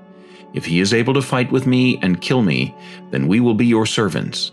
But if I prevail against him and kill him, then you shall be our servants and serve us." And the Philistine said, "I defy the armies of Israel this day. Give me a man that we may fight together." When Saul and all Israel heard these words of the Philistine, they were dismayed and greatly afraid. Now David was the son of that Ephrathite of Bethlehem, Judah, whose name was Jesse, and who had 8 sons. and the man was old, advanced in years, in the days of Saul. The 3 oldest sons of Jesse had gone to follow Saul to the battle. The names of his 3 sons who went to the battle were Eliab the firstborn, next to him Abinadab, and the third Shammah. David was the youngest, and the 3 oldest followed Saul. But David occasionally went and returned from Saul to feed his father's sheep at Bethlehem. And the Philistine drew near and presented himself 40 days, morning and evening. Then Jesse said to his son David, "Take now for your brothers an ephah of this dried grain and these 10 loaves, and run to your brothers at the camp. And carry these 10 cheeses to the captain of their 1,000, and see how your brothers fare, and bring back news of them."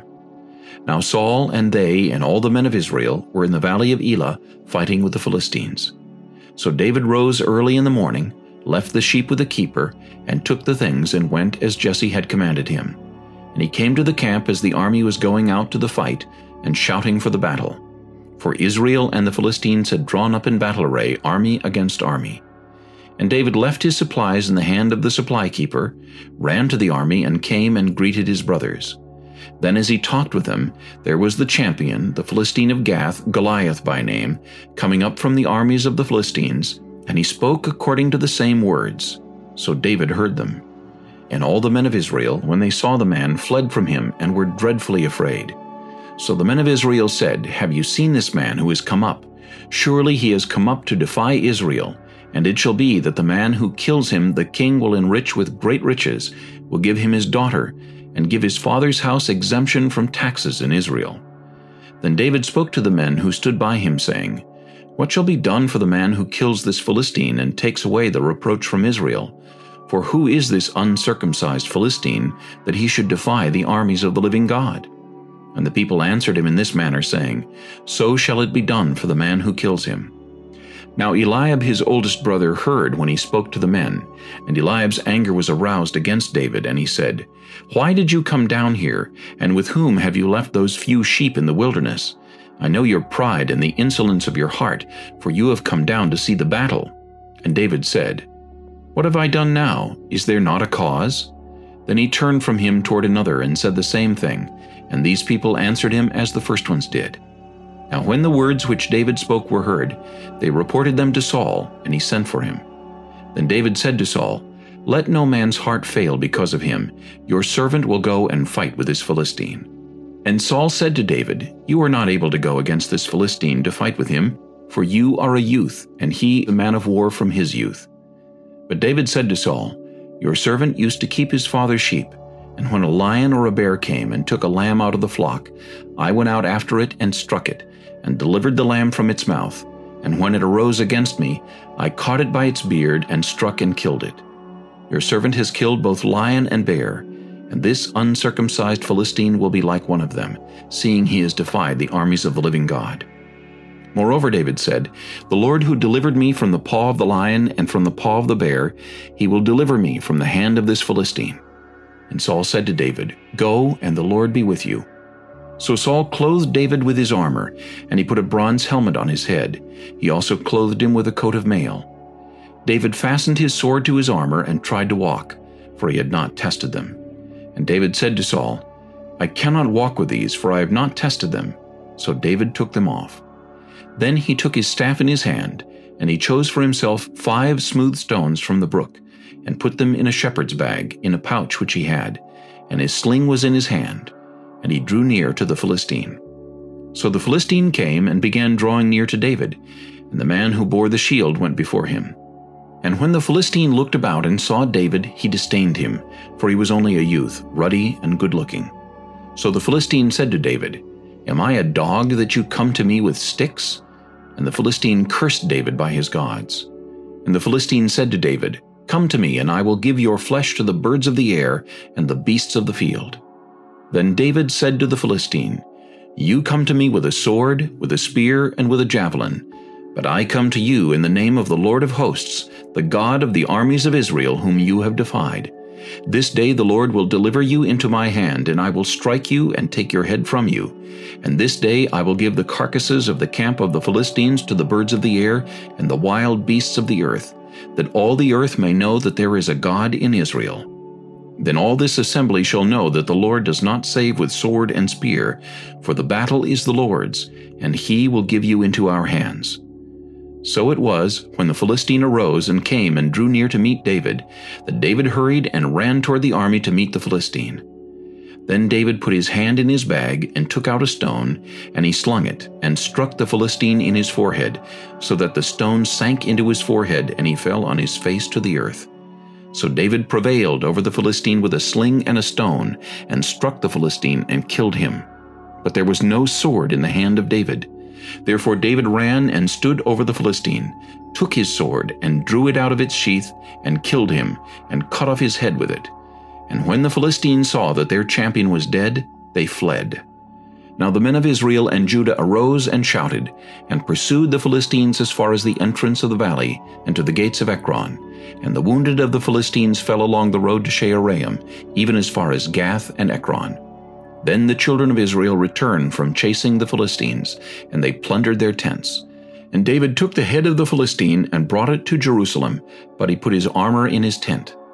When Saul saw David going out against the Philistine, he said to Abner, the commander of the army, "Abner, whose son is this youth?" And Abner said, "As your soul lives, O king, I do not know." So the king said, "Inquire whose son this young man is." Then, as David returned from the slaughter of the Philistine, Abner took him and brought him before Saul with the head of the Philistine in his hand. And Saul said to him, "Whose son are you, young man?" So David answered, "I am the son of your servant Jesse the Bethlehemite." 1 Samuel chapter 18. Now when he had finished speaking to Saul, the soul of Jonathan was knit to the soul of David, and Jonathan loved him as his own soul. Saul took him that day, and would not let him go home to his father's house any more. Then Jonathan and David made a covenant, because he loved him as his own soul. And Jonathan took off the robe that was on him, and gave it to David, with his armor, even to his sword and his bow and his belt. So David went out wherever Saul sent him, and behaved wisely. And Saul set him over the men of war, and he was accepted in the sight of all the people, and also in the sight of Saul's servants. Now it had happened as they were coming home, when David was returning from the slaughter of the Philistine, that the women had come out of all the cities of Israel singing and dancing to meet King Saul, with tambourines, with joy, and with musical instruments. So the women sang as they danced and said, "Saul has slain his thousands, and David his 10,000s." Then Saul was very angry, and the saying displeased him, and he said, "They have ascribed to David 10,000s, and to me they have ascribed only thousands. Now what more can he have but the kingdom?" So Saul eyed David from that day forward. And it happened on the next day that the distressing spirit from God came upon Saul, and he prophesied inside the house. So David played music with his hand, as at other times. But there was a spear in Saul's hand. And Saul cast the spear, for he said, "I will pin David to the wall." But David escaped his presence twice. Now Saul was afraid of David, because the Lord was with him, but had departed from Saul. Therefore Saul removed him from his presence, and made him his captain over 1,000. And he went out and came in before the people. And David behaved wisely in all his ways, and the Lord was with him. Therefore when Saul saw that he behaved very wisely, he was afraid of him. But all Israel and Judah loved David, because he went out and came in before them. Then Saul said to David, "Here is my older daughter Merab. I will give her to you as a wife. Only be valiant for me, and fight the Lord's battles." For Saul thought, "Let my hand not be against him, but let the hand of the Philistines be against him." So David said to Saul, "Who am I, and what is my life or my father's family in Israel, that I should be son-in-law to the king?" But it happened at the time when Merab, Saul's daughter, should have been given to David, that she was given to Adriel the Meholathite as a wife. Now Michal, Saul's daughter, loved David, and they told Saul, and the thing pleased him. So Saul said, "I will give her to him, that she may be a snare to him, and that the hand of the Philistines may be against him." Therefore Saul said to David a second time, "You shall be my son-in-law today." And Saul commanded his servants, "Communicate with David secretly, and say, 'Look, the king has delight in you, and all his servants love you. Now therefore become the king's son-in-law.'" So Saul's servants spoke those words in the hearing of David. And David said, Does it seem to you a light thing to be a king's son-in-law, seeing I am a poor and lightly esteemed man?" And the servants of Saul told him, saying, "In this manner David spoke." Then Saul said, "Thus you shall say to David, The king does not desire any dowry, but 100 foreskins of the Philistines, to take vengeance on the king's enemies." But Saul thought to make David fall by the hand of the Philistines. So when his servants told David these words, it pleased David well to become the king's son-in-law. Now the days had not expired. Therefore David arose and went, he and his men, and killed 200 men of the Philistines. And David brought their foreskins, and they gave them in full count to the king, that he might become the king's son-in-law. Then Saul gave him Michal his daughter as a wife. Thus Saul saw and knew that the Lord was with David, and that Michal, Saul's daughter, loved him. And Saul was still more afraid of David. So Saul became David's enemy continually. Then the princes of the Philistines went out to war, and so it was, whenever they went out, that David behaved more wisely than all the servants of Saul, so that his name became highly esteemed. 1 Samuel chapter 19. Now Saul spoke to Jonathan his son, and to all his servants, that they should kill David. But Jonathan, Saul's son, delighted greatly in David. So Jonathan told David, saying, "My father Saul seeks to kill you. Therefore please be on your guard until morning, and stay in a secret place and hide. And I will go out and stand beside my father in the field where you are, and I will speak with my father about you. Then what I observe I will tell you." Thus Jonathan spoke well of David to Saul his father, and said to him, "Let not the king sin against his servant, against David, because he has not sinned against you, and because his works have been very good toward you. For he took his life in his hands and killed the Philistine, and the Lord brought about a great deliverance for all Israel. You saw it and rejoiced. Why then will you sin against innocent blood to kill David without a cause?" So Saul heeded the voice of Jonathan, and Saul swore, "As the Lord lives, he shall not be killed." Then Jonathan called David, and Jonathan told him all these things. So Jonathan brought David to Saul, and he was in his presence as in times past. And there was war again, and David went out and fought with the Philistines, and struck them with a mighty blow, and they fled from him. Now the distressing spirit from the Lord came upon Saul as he sat in his house with his spear in his hand, and David was playing music with his hand. Then Saul sought to pin David to the wall with a spear, but he slipped away from Saul's presence, and he drove the spear into the wall. So David fled and escaped that night. Saul also sent messengers to David's house to watch him and to kill him in the morning. And Michal, David's wife, told him, saying, "If you do not save your life tonight, tomorrow you will be killed." So Michal let David down through a window, and he went and fled and escaped. And Michal took an image and laid it in the bed, put a cover of goat's hair for his head, and covered it with clothes. So when Saul sent messengers to take David, she said, "He is sick." Then Saul sent the messengers back to see David, saying, "Bring him up to me in the bed, that I may kill him." And when the messengers had come in, there was the image in the bed, with a cover of goat's hair for his head. Then Saul said to Michal, "Why have you deceived me like this, and sent my enemy away so that he has escaped?" And Michal answered Saul, "He said to me, 'Let me go. Why should I kill you?'" So David fled and escaped, and went to Samuel at Ramah, and told him all that Saul had done to him. And he and Samuel went and stayed in Naioth. Now it was told Saul, saying, "Take note, David is at Naioth in Ramah." Then Saul sent messengers to take David.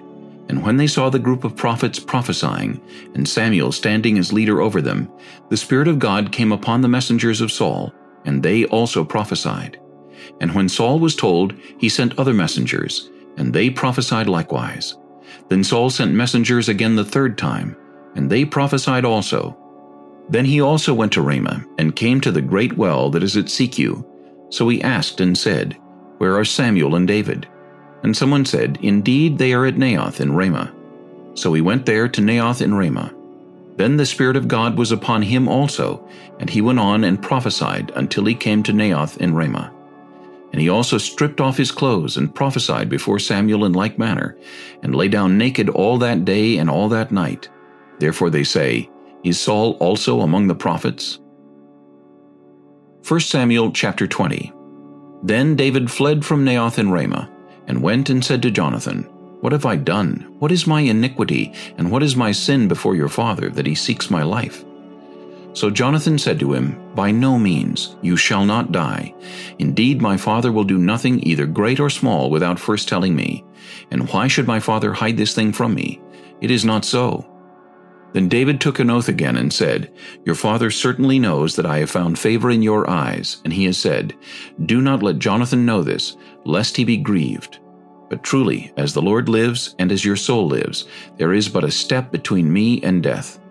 So Jonathan said to David, "Whatever you yourself desire, I will do it for you." And David said to Jonathan, "Indeed, tomorrow is the new moon, and I should not fail to sit with the king to eat. But let me go, that I may hide in the field until the third day at evening. If your father misses me at all, then say, 'David earnestly asked permission of me that he might run over to Bethlehem, his city, for there is a yearly sacrifice there for all the family.' If he says thus, 'It is well, your servant will be safe.' But if he is very angry, be sure that evil is determined by him. Therefore you shall deal kindly with your servant, for you have brought your servant into a covenant of the Lord with you. Nevertheless, if there is iniquity in me, kill me yourself, for why should you bring me to your father?" But Jonathan said, "Far be it from you, for if I knew certainly that evil was determined by my father to come upon you, then would I not tell you?" Then David said to Jonathan, "Who will tell me? Or what if your father answers you roughly?" And Jonathan said to David, "Come, let us go out into the field." So both of them went out into the field. Then Jonathan said to David, "The Lord God of Israel is witness. When I have sounded out my father sometime tomorrow, or the third day, and indeed there is good toward David, and I do not send to you and tell you, may the Lord do so and much more to Jonathan. But if it pleases my father to do you evil, then I will report it to you and send you away, that you may go in safety, and the Lord be with you as he has been with my father.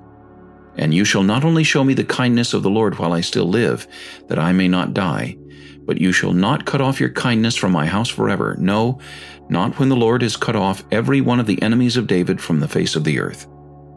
So Jonathan made a covenant with the house of David, saying, "Let the Lord require it at the hand of David's enemies." Now Jonathan again caused David to vow, because he loved him, for he loved him as he loved his own soul. Then Jonathan said to David, "Tomorrow is the new moon, and you will be missed, because your seat will be empty. And when you have stayed 3 days, go down quickly and come to the place where you hid on the day of the deed, and remain by the stone Ezel. Then I will shoot 3 arrows to the side, as though I shot at a target. And there I will send a lad, saying, 'Go find the arrows.' If I expressly say to the lad, 'Look, the arrows are on this side of you, get them and come,' then, as the Lord lives, there is safety for you and no harm. But if I say thus to the young man, 'Look, the arrows are beyond you, go your way, for the Lord has sent you away.' And as for the matter which you and I have spoken of, indeed, the Lord be between you and me forever." Then David hid in the field, and when the new moon had come, the king sat down to eat the feast. Now the king sat on his seat, as at other times, on a seat by the wall. And Jonathan arose, and Abner sat by Saul's side, but David's place was empty. Nevertheless, Saul did not say anything that day, for he thought, "Something has happened to him. He is unclean. Surely he is unclean." And it happened the next day, the second day of the month, that David's place was empty, and Saul said to Jonathan his son, "Why has the son of Jesse not come to eat, either yesterday or today?" So Jonathan answered Saul, "David earnestly asked permission of me to go to Bethlehem, and he said, 'Please let me go, for our family has a sacrifice in the city, and my brother has commanded me to be there. And now, if I have found favor in your eyes, please let me get away and see my brothers.' Therefore he has not come to the king's table." Then Saul's anger was aroused against Jonathan, and he said to him, "You son of a perverse, rebellious woman, do I not know that you have chosen the son of Jesse to your own shame, and to the shame of your mother's nakedness? For as long as the son of Jesse lives on the earth, you shall not be established, nor your kingdom. Now therefore send and bring him to me, for he shall surely die." And Jonathan answered Saul his father, and said to him, "Why should he be killed? What has he done?" Then Saul cast a spear at him to kill him, by which Jonathan knew that it was determined by his father to kill David. So Jonathan arose from the table in fierce anger, and ate no food the second day of the month, for he was grieved for David, because his father had treated him shamefully. And so it was in the morning that Jonathan went out into the field at the time appointed with David, and a little lad was with him. Then he said to his lad, "Now run, find the arrows which I shoot." As the lad ran, he shot an arrow beyond him. When the lad had come to the place where the arrow was which Jonathan had shot, Jonathan cried out after the lad and said, "Is not the arrow beyond you?" And Jonathan cried out after the lad, "Make haste, hurry, do not delay." So Jonathan's lad gathered up the arrows and came back to his master. But the lad did not know anything, only Jonathan and David knew of the matter. Then Jonathan gave his weapons to his lad and said to him, "Go, carry them to the city." As soon as the lad had gone, David arose from a place toward the south, fell on his face to the ground, and bowed down 3 times. And they kissed one another, and they wept together, but David more so. Then Jonathan said to David, "Go in peace, since we have both sworn in the name of the Lord, saying, 'May the Lord be between you and me, and between your descendants and my descendants forever.'" So he arose and departed, and Jonathan went into the city. 1 Samuel chapter 21. Now David came to Nob to Ahimelech the priest, and Ahimelech was afraid when he met David, and said to him, "Why are you alone, and no one is with you?" So David said to Ahimelech the priest, "The king has ordered me on some business, and said to me, 'Do not let anyone know anything about the business on which I send you, or what I have commanded you. And I have directed my young men to such and such a place. Now therefore, what have you on hand? Give me 5 loaves of bread in my hand, or whatever can be found." And the priest answered David and said, "There is no common bread on hand, but there is holy bread, if the young men have at least kept themselves from women."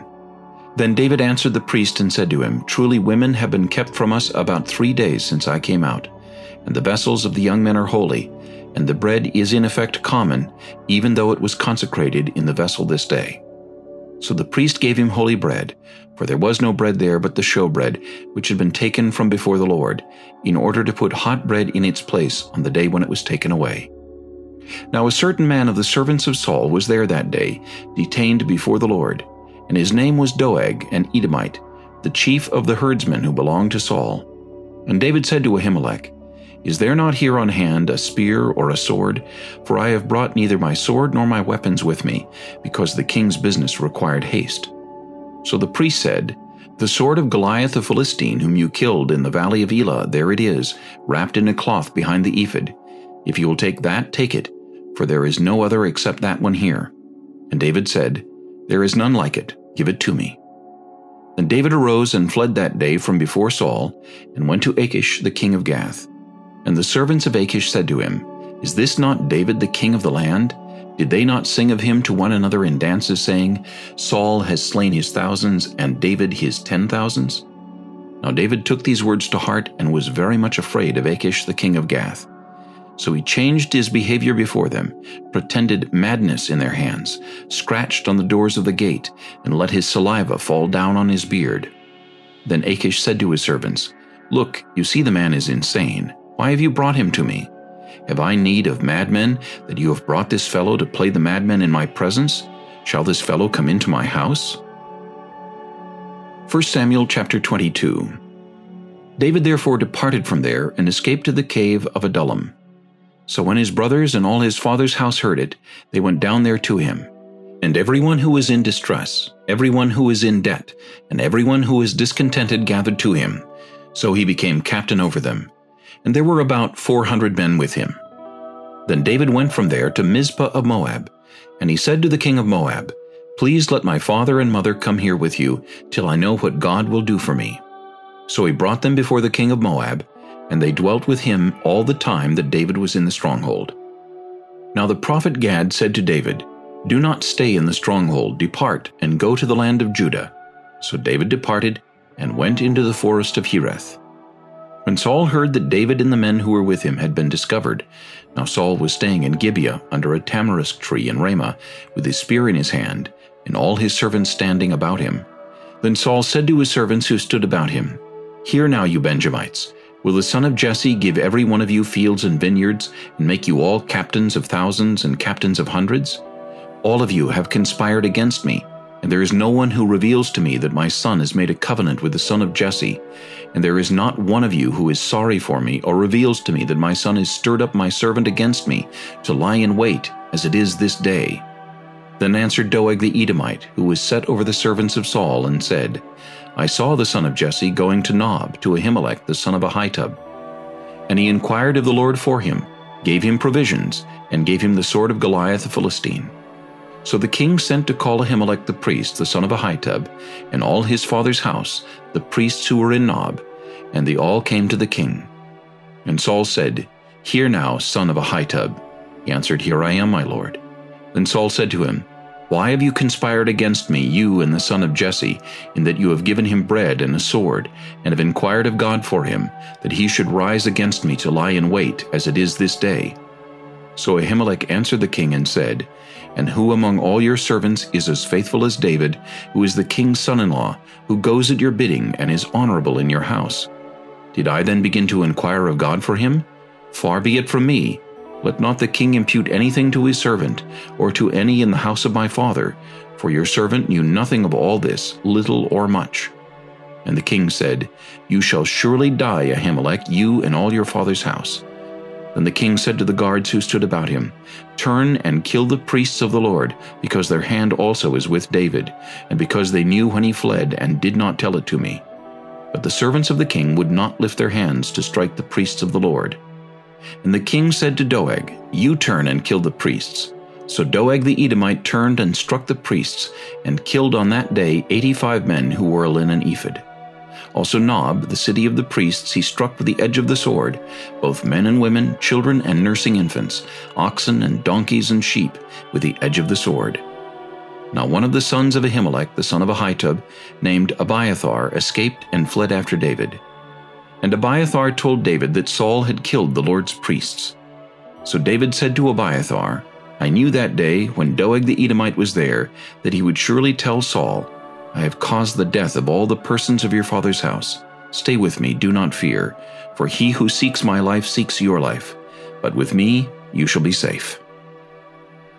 1 Samuel chapter 23. Then they told David, saying, Look, the Philistines are fighting against Keilah, and they are robbing the threshing floors. Therefore David inquired of the Lord, saying, Shall I go and attack these Philistines? And the Lord said to David, Go and attack the Philistines and save Keilah. But David's men said to him, Look, we are afraid here in Judah. How much more then if we go to Keilah against the armies of the Philistines?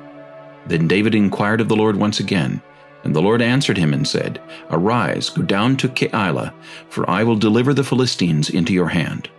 And David and his men went to Keilah and fought with the Philistines, struck them with a mighty blow, and took away their livestock. So David saved the inhabitants of Keilah. Now it happened, when Abiathar the son of Ahimelech fled to David at Keilah, that he went down with an ephod in his hand. And Saul was told that David had gone to Keilah. So Saul said, God has delivered him into my hand, for he has shut himself in by entering a town that has gates and bars. Then Saul called all the people together for war, to go down to Keilah to besiege David and his men. When David knew that Saul plotted evil against him, he said to Abiathar the priest, Bring the ephod here. Then David said, O Lord God of Israel, your servant has certainly heard that Saul seeks to come to Keilah to destroy the city for my sake. Will the men of Keilah deliver me into his hand? Will Saul come down, as your servant has heard? O Lord God of Israel, I pray, tell your servant. And the Lord said, He will come down. Then David said, Will the men of Keilah deliver me and my men into the hand of Saul? And the Lord said, They will deliver you. So David and his men, about 600, arose and departed from Keilah and went wherever they could go. Then it was told Saul that David had escaped from Keilah, so he halted the expedition. And David stayed in strongholds in the wilderness, and remained in the mountains in the wilderness of Ziph. Saul sought him every day, but God did not deliver him into his hand. So David saw that Saul had come out to seek his life, and David was in the wilderness of Ziph in a forest. Then Jonathan, Saul's son, arose and went to David in the woods, and strengthened his hand in God. And he said to him, Do not fear, for the hand of Saul my father shall not find you. You shall be king over Israel, and I shall be next to you. Even my father Saul knows that. So the two of them made a covenant before the Lord, and David stayed in the woods, and Jonathan went to his own house. Then the Ziphites came up to Saul at Gibeah, saying, Is David not hiding with us in strongholds in the woods, in the hill of Hachilah, which is on the south of Jeshimon? Now therefore, O king, come down according to all the desire of your soul to come down, and our part shall be to deliver him into the king's hand. And Saul said, Blessed are you of the Lord, for you have compassion on me. Please go and find out for sure, and see the place where his hideout is, and who has seen him there, for I am told he is very crafty. See therefore and take knowledge of all the lurking places where he hides, and come back to me with certainty, and I will go with you. And it shall be, if he is in the land, that I will search for him throughout all the clans of Judah. So they arose and went to Ziph before Saul, but David and his men were in the wilderness of Maon, in the plain on the south of Jeshimon. When Saul and his men went to seek him, they told David. Therefore he went down to the rock, and stayed in the wilderness of Maon. And when Saul heard that, he pursued David in the wilderness of Maon. Then Saul went on one side of the mountain, and David and his men on the other side of the mountain. So David made haste to get away from Saul, for Saul and his men were encircling David and his men to take them.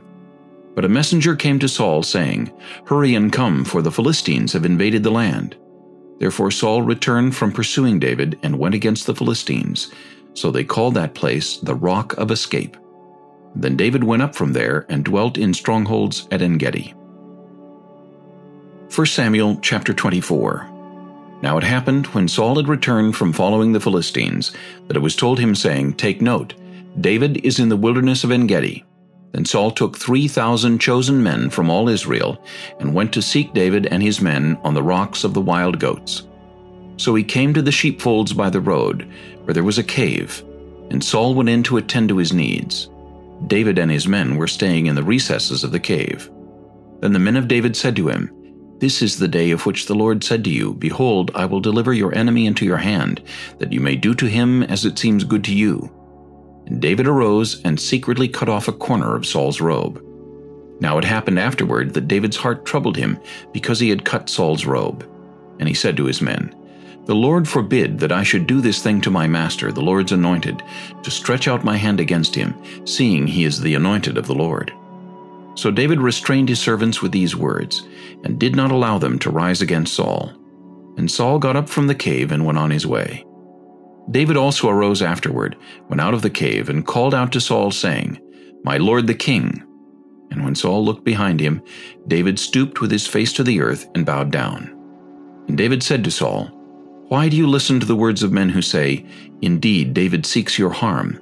Look, this day your eyes have seen that the Lord delivered you today into my hand in the cave, and someone urged me to kill you. But my eye spared you, and I said, I will not stretch out my hand against my Lord, for he is the Lord's anointed. Moreover, my father, see, yes, see, the corner of your robe in my hand. For in that I cut off the corner of your robe, and did not kill you, know and see that there is neither evil nor rebellion in my hand, and I have not sinned against you, yet you hunt my life to take it. Let the Lord judge between you and me, and let the Lord avenge me on you. But my hand shall not be against you. As the proverb of the ancients says, Wickedness proceeds from the wicked, but my hand shall not be against you. After whom has the king of Israel come out? Whom do you pursue? A dead dog? A flea? Therefore let the Lord be judge, and judge between you and me, and see and plead my case, and deliver me out of your hand. So it was, when David had finished speaking these words to Saul, that Saul said, Is this your voice, my son David? And Saul lifted up his voice and wept. Then he said to David, You are more righteous than I, for you have rewarded me with good, whereas I have rewarded you with evil. And you have shown this day how you have dealt well with me, for when the Lord delivered me into your hand, you did not kill me. For if a man finds his enemy, will he let him get away safely? Therefore may the Lord reward you with good for what you have done to me this day. And now I know indeed that you shall surely be king, and that the kingdom of Israel shall be established in your hand. Therefore swear now to me by the Lord that you will not cut off my descendants after me, and that you will not destroy my name from my father's house. So David swore to Saul, and Saul went home, but David and his men went up to the stronghold. 1 Samuel chapter 25. Then Samuel died, and the Israelites gathered together and lamented for him, and buried him at his home in Ramah. And David arose and went down to the wilderness of Paran. Now there was a man in Maon whose business was in Carmel, and the man was very rich. He had 3,000 sheep and 1,000 goats, and he was shearing his sheep in Carmel. The name of the man was Nabal, and the name of his wife Abigail. And she was a woman of good understanding and beautiful appearance. But the man was harsh and evil in his doings. He was of the house of Caleb. When David heard in the wilderness that Nabal was shearing his sheep, David sent 10 young men. And David said to the young men, "Go up to Carmel, go to Nabal, and greet him in my name. And thus you shall say to him who lives in prosperity, Peace be to you, peace to your house, and peace to all that you have. Now I have heard that you have shearers. Your shepherds were with us, and we did not hurt them, nor was there anything missing from them all the while they were in Carmel. Ask your young men, and they will tell you. Therefore let my young men find favor in your eyes, for we come on a feast day. Please give whatever comes to your hand to your servants and to your son David." So when David's young men came, they spoke to Nabal according to all these words in the name of David, and waited. Then Nabal answered David's servants and said, "Who is David, and who is the son of Jesse? There are many servants nowadays who break away each one from his master. Shall I then take my bread and my water and my meat that I have killed for my shearers, and give it to men when I do not know where they are from?" So David's young men turned on their heels and went back, and they came and told him all these words. Then David said to his men, "Every man gird on his sword." So every man girded on his sword, and David also girded on his sword. And about 400 men went with David, and 200 stayed with the supplies. Now one of the young men told Abigail, Nabal's wife, saying, "Look, David sent messengers from the wilderness to greet our master, and he reviled them. But the men were very good to us, and we were not hurt, nor did we miss anything as long as we accompanied them when we were in the fields.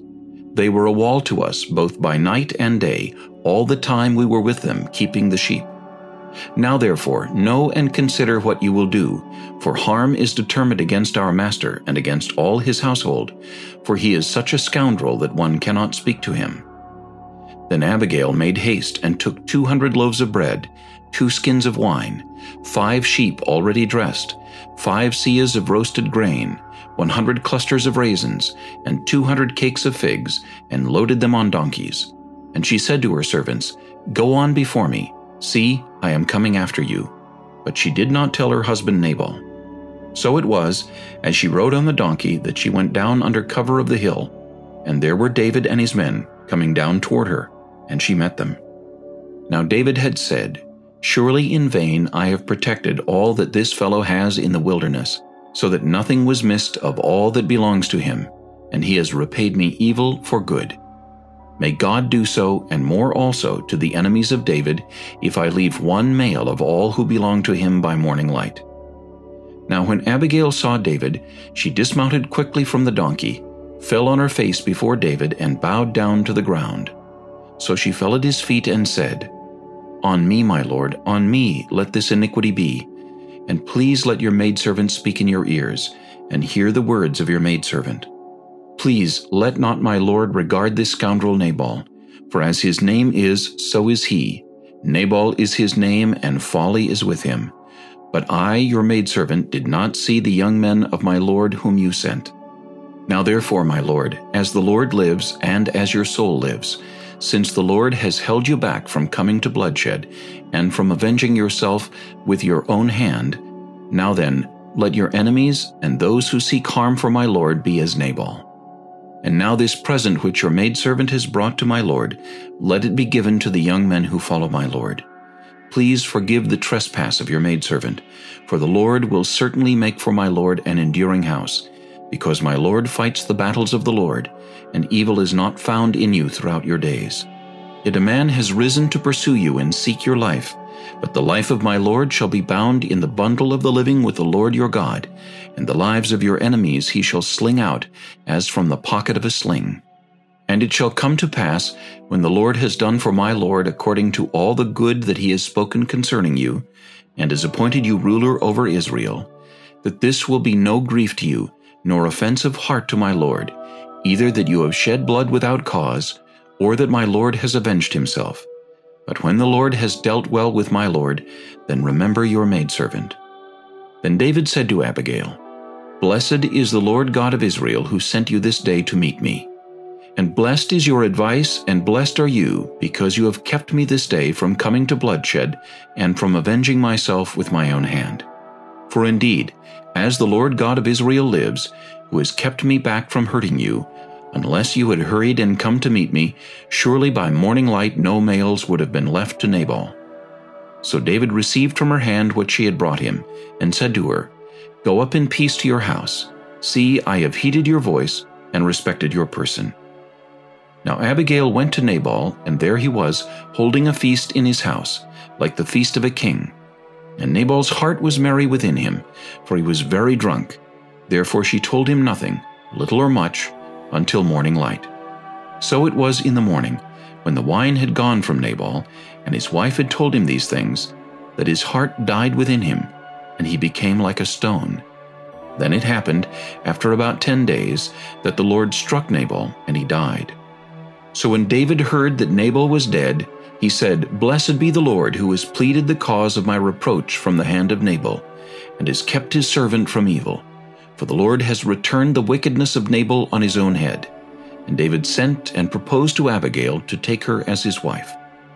When the servants of David had come to Abigail at Carmel, they spoke to her, saying, "David sent us to you to ask you to become his wife." Then she arose, bowed her face to the earth, and said, "Here is your maidservant, a servant to wash the feet of the servants of my lord." So Abigail rose in haste, and rode on a donkey, attended by 5 of her maidens, and she followed the messengers of David, and became his wife. David also took Ahinoam of Jezreel, and so both of them were his wives. But Saul had given Michal his daughter, David's wife, to Paltai, the son of Laish, who was from Galim. 1 Samuel chapter 26. Now the Ziphites came to Saul at Gibeah, saying, "Is David not hiding in the hill of Hachilah, opposite Jeshimon?" Then Saul arose and went down to the wilderness of Ziph, having 3,000 chosen men of Israel with him, to seek David in the wilderness of Ziph. And Saul encamped in the hill of Hachilah, which is opposite Jeshimon, by the road. But David stayed in the wilderness, and he saw that Saul came after him into the wilderness. David therefore sent out spies, and understood that Saul had indeed come.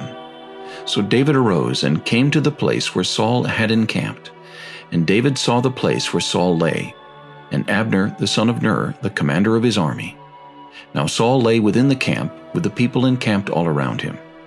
Then David answered and said to Ahimelech the Hittite, and to Abishai the son of Zeruiah, brother of Joab, saying, "Who will go down with me to Saul in the camp?" And Abishai said, "I will go down with you." So David and Abishai came to the people by night, and there Saul lay sleeping within the camp, with his spear stuck in the ground by his head, and Abner and the people lay all around him. Then Abishai said to David, "God has delivered your enemy into your hand this day. Now therefore, please let me strike him at once with the spear right to the earth, and I will not have to strike him a second time." But David said to Abishai, "Do not destroy him, for who can stretch out his hand against the Lord's anointed and be guiltless?" David said furthermore, "As the Lord lives, the Lord shall strike him, or his day shall come to die, or he shall go out to battle and perish. The Lord forbid that I should stretch out my hand against the Lord's anointed. But please take now the spear and the jug of water that are by his head, and let us go." So David took the spear and the jug of water by Saul's head, and they got away, and no man saw or knew it or awoke, for they were all asleep, because a deep sleep from the Lord had fallen on them. Now David went over to the other side, and stood on the top of a hill afar off, a great distance being between them. And David called out to the people and to Abner the son of Ner, saying, "Do you not answer, Abner?" Then Abner answered and said, "Who are you calling out to the king?" So David said to Abner, "Are you not a man? And who is like you in Israel? Why then have you not guarded your lord the king? For one of the people came in to destroy your lord the king. This thing that you have done is not good. As the Lord lives, you deserve to die, because you have not guarded your master, the Lord's anointed. And now see where the king's spear is, and the jug of water that was by his head." Then Saul knew David's voice and said, "Is that your voice, my son David?" David said, "It is my voice, my lord, O king." And he said, "Why does my lord thus pursue his servant? For what have I done, or what evil is in my hand? Now therefore, please, let my lord the king hear the words of his servant. If the Lord has stirred you up against me, let him accept an offering. But if it is the children of men, may they be cursed before the Lord, for they have driven me out this day from sharing in the inheritance of the Lord, saying, 'Go, serve other gods.' So now, do not let my blood fall to the earth before the face of the Lord, for the king of Israel has come out to seek a flea, as when one hunts a partridge in the mountains." Then Saul said, "I have sinned. Return, my son David, for I will harm you no more, because my life was precious in your eyes this day. Indeed, I have played the fool, and erred exceedingly." And David answered and said, "Here is the king's spear. Let one of the young men come over and get it. May the Lord repay every man for his righteousness and his faithfulness. For the Lord delivered you into my hand today, but I would not stretch out my hand against the Lord's anointed. And indeed, as your life was valued much this day in my eyes, so let my life be valued much in the eyes of the Lord, and let him deliver me out of all tribulation." Then Saul said to David, "May you be blessed, my son David. You shall both do great things and also still prevail." So David went on his way, and Saul returned to his place. 1 Samuel chapter 27. And David said in his heart, "Now I shall perish some day by the hand of Saul. There is nothing better for me than that I should speedily escape to the land of the Philistines, and Saul will despair of me to seek me any more in any part of Israel, so I shall escape out of his hand." Then David arose and went over with the 600 men who were with him to Achish, the son of Maoch, king of Gath. So David dwelt with Achish at Gath, he and his men, each man with his household, and David with his 2 wives, Ahinoam the Jezreelitess, and Abigail the Carmelitess, Nabal's widow. And it was told Saul that David had fled to Gath, so he sought him no more. Then David said to Achish, "If I have now found favor in your eyes, let them give me a place in some town in the country, that I may dwell there. For why should your servant dwell in the royal city with you?" So Achish gave him Ziklag that day. Therefore Ziklag has belonged to the kings of Judah to this day. Now the time that David dwelt in the country of the Philistines was 1 full year and 4 months. And David and his men went up and raided the Jeshurites, the Girzites, and the Amalekites. For those nations were the inhabitants of the land from of old, as you go to Shur, even as far as the land of Egypt. Whenever David attacked the land, he left neither man nor woman alive, but took away the sheep, the oxen, the donkeys, the camels, and the apparel, and returned and came to Achish. Then Achish would say, "Where have you made a raid today?" And David would say, "Against the southern area of Judah, or against the southern area of the Jerahmeelites, or against the southern area of the Kenites." David would save neither man nor woman alive to bring news to Gath, saying, lest they should inform on us, saying, "Thus David did." And thus was his behavior all the time he dwelt in the country of the Philistines. So Achish believed David, saying, "He has made his people Israel utterly abhor him, therefore he will be my servant forever." 1 Samuel chapter 28. Now it happened in those days that the Philistines gathered their armies together for war to fight with Israel. And Achish said to David, "You assuredly know that you will go out with me to battle, you and your men." So David said to Achish, "Surely you know what your servant can do." And Achish said to David, "Therefore I will make you one of my chief guardians forever." Now Samuel had died, and all Israel had lamented for him, and buried him in Ramah, in his own city. And Saul had put the mediums and the spiritists out of the land. Then the Philistines gathered together, and came and encamped at Shunem. So Saul gathered all Israel together, and they encamped at Gilboa. When Saul saw the army of the Philistines, he was afraid, and his heart trembled greatly. And when Saul inquired of the Lord did not answer him, either by dreams, or by Urim, or by the prophets. Then Saul said to his servants, "Find me a woman who is a medium, that I may go to her and inquire of her." And his servant said to him, In fact, there is a woman who is a medium at Endor. So Saul disguised himself, and put on other clothes, and he went, and 2 men with him. And they came to the woman by night. And he said, Please conduct a seance for me, and bring up for me the one I shall name to you. Then the woman said to him, Look, you know what Saul has done, how he has cut off the mediums and the spiritists from the land. Why then do you lay a snare for my life to cause me to die? And Saul swore to her by the Lord, saying, As the Lord lives, no punishment shall come upon you for this thing. Then the woman said, Whom shall I bring up for you? And he said, Bring up Samuel for me. When the woman saw Samuel, she cried out with a loud voice. And the woman spoke to Saul, saying, Why have you deceived me, for you are Saul? And the king said to her, Do not be afraid. What did you see? And the woman said to Saul, I saw a spirit ascending out of the earth. So he said to her, What is his form? And she said, An old man is coming up, and he is covered with a mantle.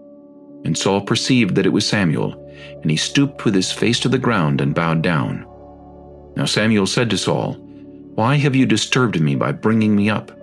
And Saul answered, I am deeply distressed, for the Philistines make war against me, and God is departed from me and does not answer me any more, neither by prophets nor by dreams. Therefore I have called you, that you may reveal to me what I should do. Then Samuel said, So why do you ask me, seeing the Lord is departed from you and has become your enemy? And the Lord has done for himself as he spoke by me, for the Lord has torn the kingdom out of your hand and given it to your neighbor David, because you did not obey the voice of the Lord, nor execute his fierce wrath upon Amalek. Therefore the Lord has done this thing to you this day. Moreover, the Lord will also deliver Israel with you into the hand of the Philistines, and tomorrow you and your sons will be with me. The Lord will also deliver the army of Israel into the hand of the Philistines. Immediately Saul fell full length on the ground, and was dreadfully afraid because of the words of Samuel. And there was no strength in him, for he had eaten no food all day or all night. And the woman came to Saul, and saw that he was severely troubled, and said to him, Look, your maidservant has obeyed your voice, and I have put my life in my hands, and heeded the words which you spoke to me. Now therefore, please, heed also the voice of your maidservant, and let me set a piece of bread before you, and eat, that you may have strength when you go on your way. But he refused and said, I will not eat. So his servants together with the woman urged him, and he heeded their voice. Then he arose from the ground and sat on the bed.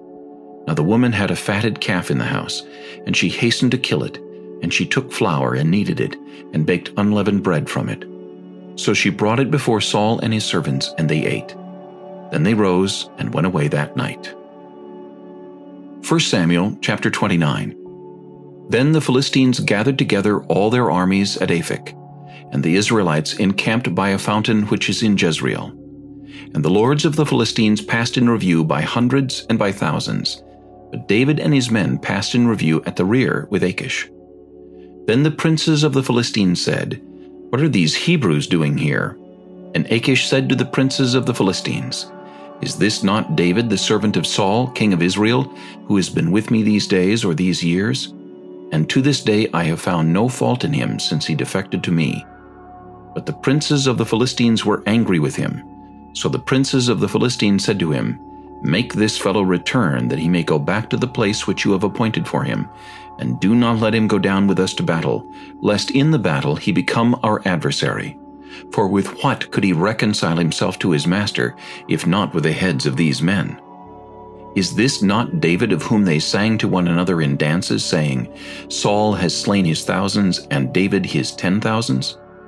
Then Achish called David and said to him, Surely as the Lord lives, you have been upright, and your going out and your coming in with me in the army is good in my sight. For to this day I have not found evil in you since the day of your coming to me. Nevertheless, the lords do not favor you. Therefore return now and go in peace, that you may not displease the lords of the Philistines. So David said to Achish, But what have I done?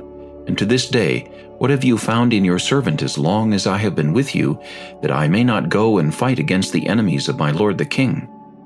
Then Achish answered and said to David, I know that you are as good in my sight as an angel of God.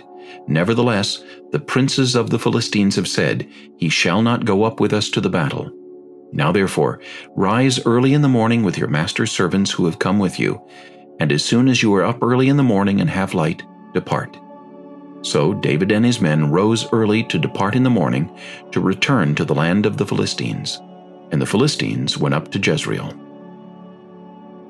1 Samuel chapter 30. Now it happened, when David and his men came to Ziklag on the third day, that the Amalekites had invaded the south and Ziklag, attacked Ziklag, and burned it with fire, and had taken captive the women and those who were there, from small to great. They did not kill anyone, but carried them away and went their way. So David and his men came to the city, and there it was, burned with fire, and their wives, their sons, and their daughters had been taken captive.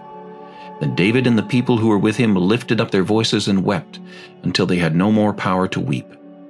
And David's two wives, Ahinoam the Jezreelitess, and Abigail the widow of Nabal the Carmelite, had been taken captive.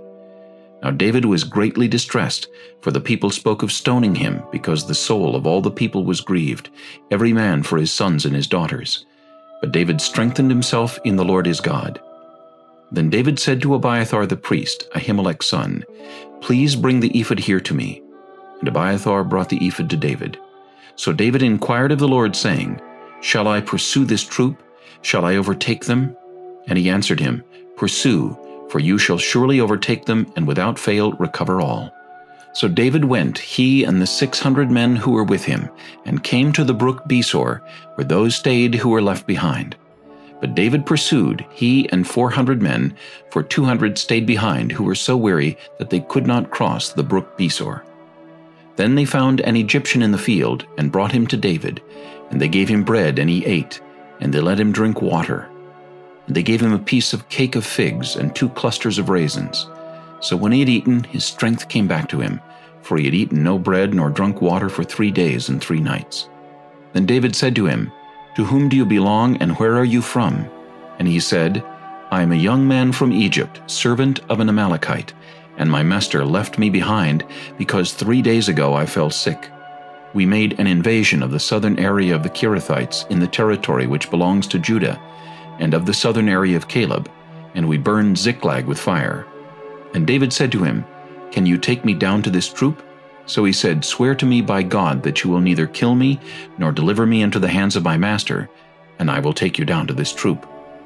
And when he had brought him down, there they were spread out over all the land, eating and drinking and dancing, because of all the great spoil which they had taken from the land of the Philistines and from the land of Judah.